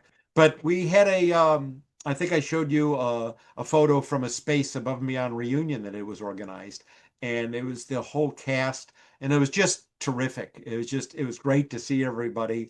And so Joel De La Fuente is from Chicago. I'm from Chicago. There we are. And so I'm a White Sox fan, but I knew that no one would give crap about my White Sox. So I had him be a Cubs fan because I knew Joel was. And so that's why when he in the mail, he gets a piece of sod from Wrigley Field, because I heard that at the end of every season, at least back then, they would take the sod out of Wrigley Field and stack it up outside of the stadium for the people in the neighborhood to take the sod and put it in their backyards. And so they would put new sod in every year. I heard about that, and so I had them. That's what his family mails them, if you remember, Yeah. in the episode. And Wow. So they again when it's just such a wonderful, comfortable atmosphere, there's no bad ideas. You can just, hey, what about this and what about that? It's just comfortable, and that's what Glenn and Jim did. And then on did you guys have any questions about Space and Beyond? I wanted to mention to you, Rich, that we had James Morrison came on a couple years ago on the IFB, and we had a really good time. We didn't really get into the space too much, just a little bit, and he told us a lot about the other things that he's into, and so it was fun to have him on. But he did mention he broke his ankle or got injured on the tank. Yeah. Oh, well, I didn't remember that. Oh, that. But I remember this sounds like such an LA thing. But I went to do yoga, and suddenly I hear, check your 6, and I turn around and there's James Morrison, who was a yoga teacher. He was yes, that's right. Yep. And he was there, and he looks at me and I go, oh my God. And so Millennium. So on Millennium. So wait a second. we'll continue. We'll skip over Millennium. We'll come back to that in 2 seconds. We'll go to The Others, which is an episode, another show that I wrote for Glenn and Jim. And James is a psychic on that show, uh, which was great. And I knew that James had trained as a clown, so I had him do the whole hat thing, and we were practicing that on the set and everything. So he got to do that, which was a ton of fun. And but anyway, so back to Millennium. So I remember, so now Glenn and Jim are running Millennium, and I remember they called me, and it was a tough time for me. My dad had just passed away, and so Glenn called me. So we're running Millennium. Are you okay to write? Are you okay to work? And my dad grew up in the Depression, fought in World War II. If I turn down work, he's going to haunt me like a Dickens ghost, my dad, as it was. I want to write movies. What are you, crazy? It's like, and so, of course, I said yes. And he goes, great, we want to do something with Dr. Kevorkian. So the darkest place I am in my life, I went even darker. So on that episode, I remember I pitched that he's gonna that I think it was Glenn's idea that the character would know that people are terminally ill before they do, which was the Millennium kind of, the ESP supernatural element. And so he's going to kill them like Dr. Kevorkian. But my thing was, yeah, he's going to sing karaoke at the same time. And so, and Glenn said, and I said it should be, like a cheeseball song. And Glenn gave me a CD of 80s one-hit wonders. And he goes, I've picked out the song. See if you can pick the same song. Well, it had to be Terry Jack's Season in the Sun. It's just, there was no, it had to be. And Glenn goes, that's it. You go to the lightning round. And so, I remember Glenn said, well, we got to have Tucker. Tucker's the most amazing. Plus, Tucker can sing, and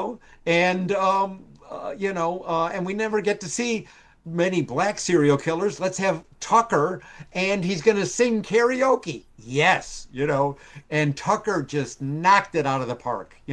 I just got goosebumps because whenever I see Tucker, I always hug him hello. Tucker's just this most amazing person, a Vietnam vet. I don't know if you ever had him on your show. No. He's just the sweetest, nicest guy in the world. And he just killed it. But once again, I wrote a serial killer who's singing karaoke while killing people. That's Glenn and Jim. They let me have the darkest thing in the world, and yet we had comedy. And so it was great. It was just, and then Glenn said, okay, so everyone, the last act is usually when everyone is, they're caught. Let's have, so in those days it was a teaser and 4 acts on primetime television. And so at the end of the third act, he's caught. He's caught. That whole third act is Tucker just in the interrogation room. And that's all it is. And he goes, let's have him get caught right away. And I go, so like an entire scene of dialogue in the interrogation scene? And Glenn goes, yeah, let's just do it. And I go, okay, it was great. And so previous to that, I had written 2 episodes of Roseanne, right? So my buddy, I was writing for Glenn and Jim, and then my buddy was the showrunner on Roseanne. He goes, you got to come in. And we need new ideas. And so I go to my buddy's house and I go, wait a second, Roseanne just won it's the last season, so it's not the best season of Roseanne, but she just won the lottery. And I go, well, she should be friends with the people that she used to work on the factory line with Jackie in the first season. That's great. Let's go pitch it to Roseanne. I go, now it's 11 o'clock. Yeah, she's up. And so with my buddy, we go to Roseanne's house and we go to pitch my idea that I just pitched you.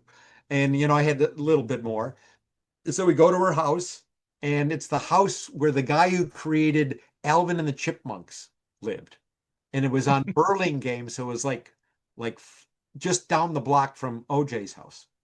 And so I go there, and so I meet Roseanne for the first time, and I pitch this idea, and she goes, who is this guy? And my buddy goes, he's written movies. He's the real writer.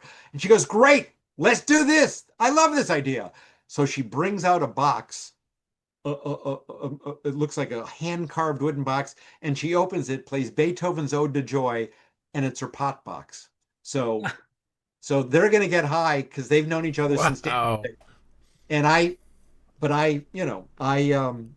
did the Woody Allen joke. Now I'm going to take off my pants over my head because I'm not going to get high in a business situation. So I'd written 2 episodes of, and Roseanne was so nice to me. She sent flowers to my dad's funeral. She was just very nice. She's smart. She knew dialogue. I put a parenthetical. It needs to be said like Groucho on a line. They go, you can't say that. It's the 7th season. You can't tell the star how to tell the show. We have the table read, and it's, oh my God, all the cast, all these people that I've only seen on television. She goes, wait, who wrote this line? I go, I did. I have to say it like Groucho, right? Yeah, she knew. But Stephen Kiley, excuse me, James Brolin was playing the head of the factory that now she can be in the same social circles with now that she's won the lottery. And he owned the factory before. So now she's with James Brolin. James Brolin, very sweet, nice guy, hadn't done much live, sitcom, mostly done film acting. So some of the jokes didn't actually land as well as they should have.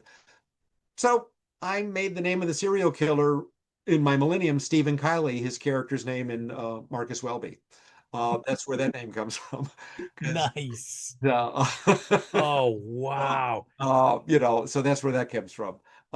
This is incredible.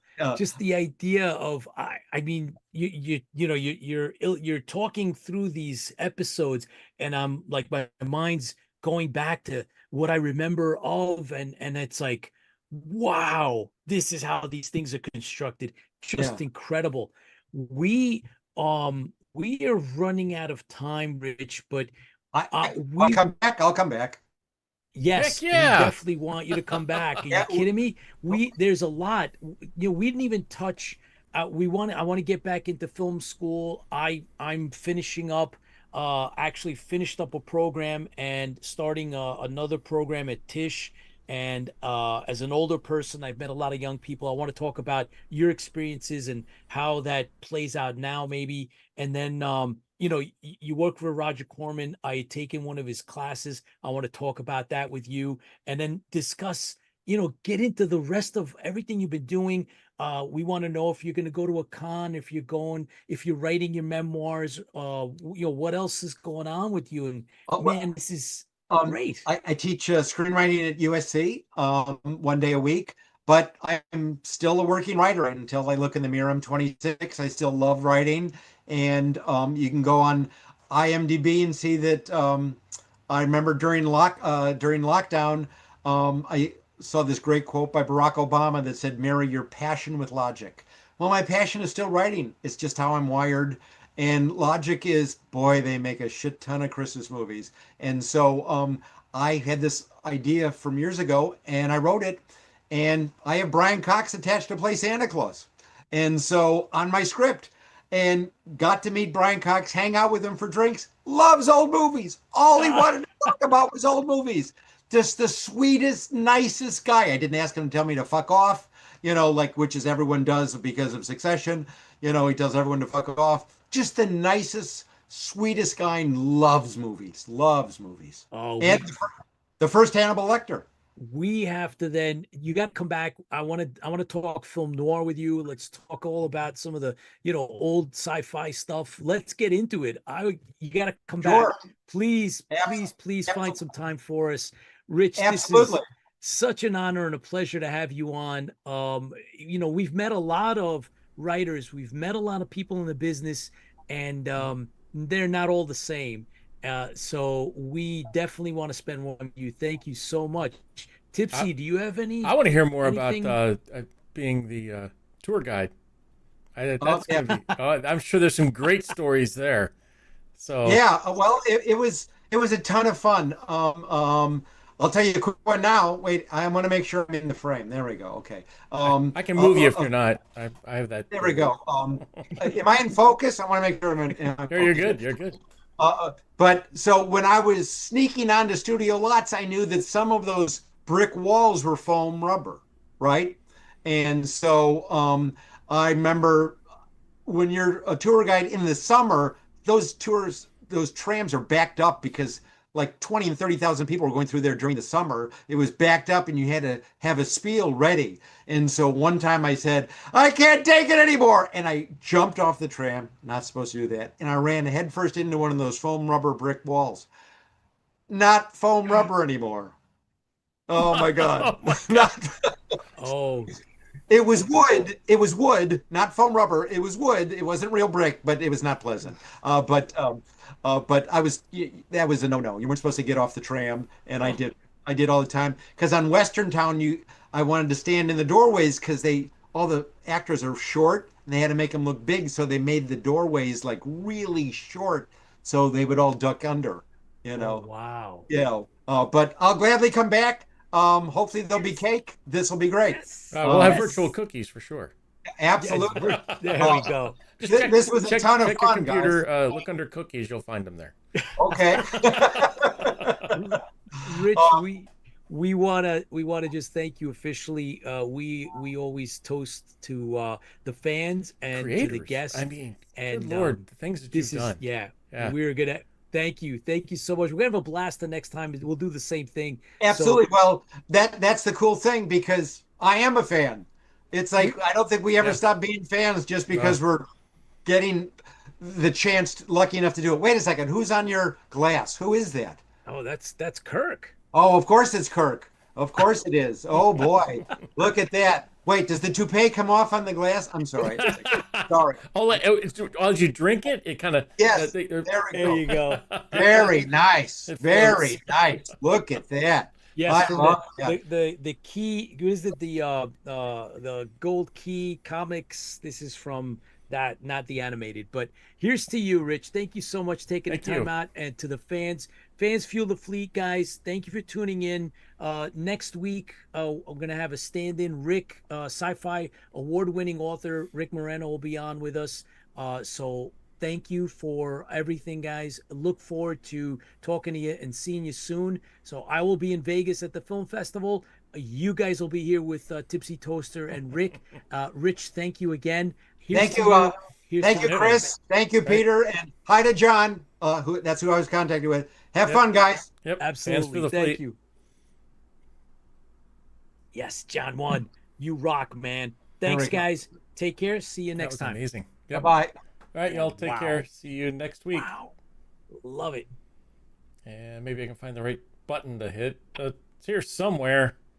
There it is. Got There it. it is. Got it. Are we off?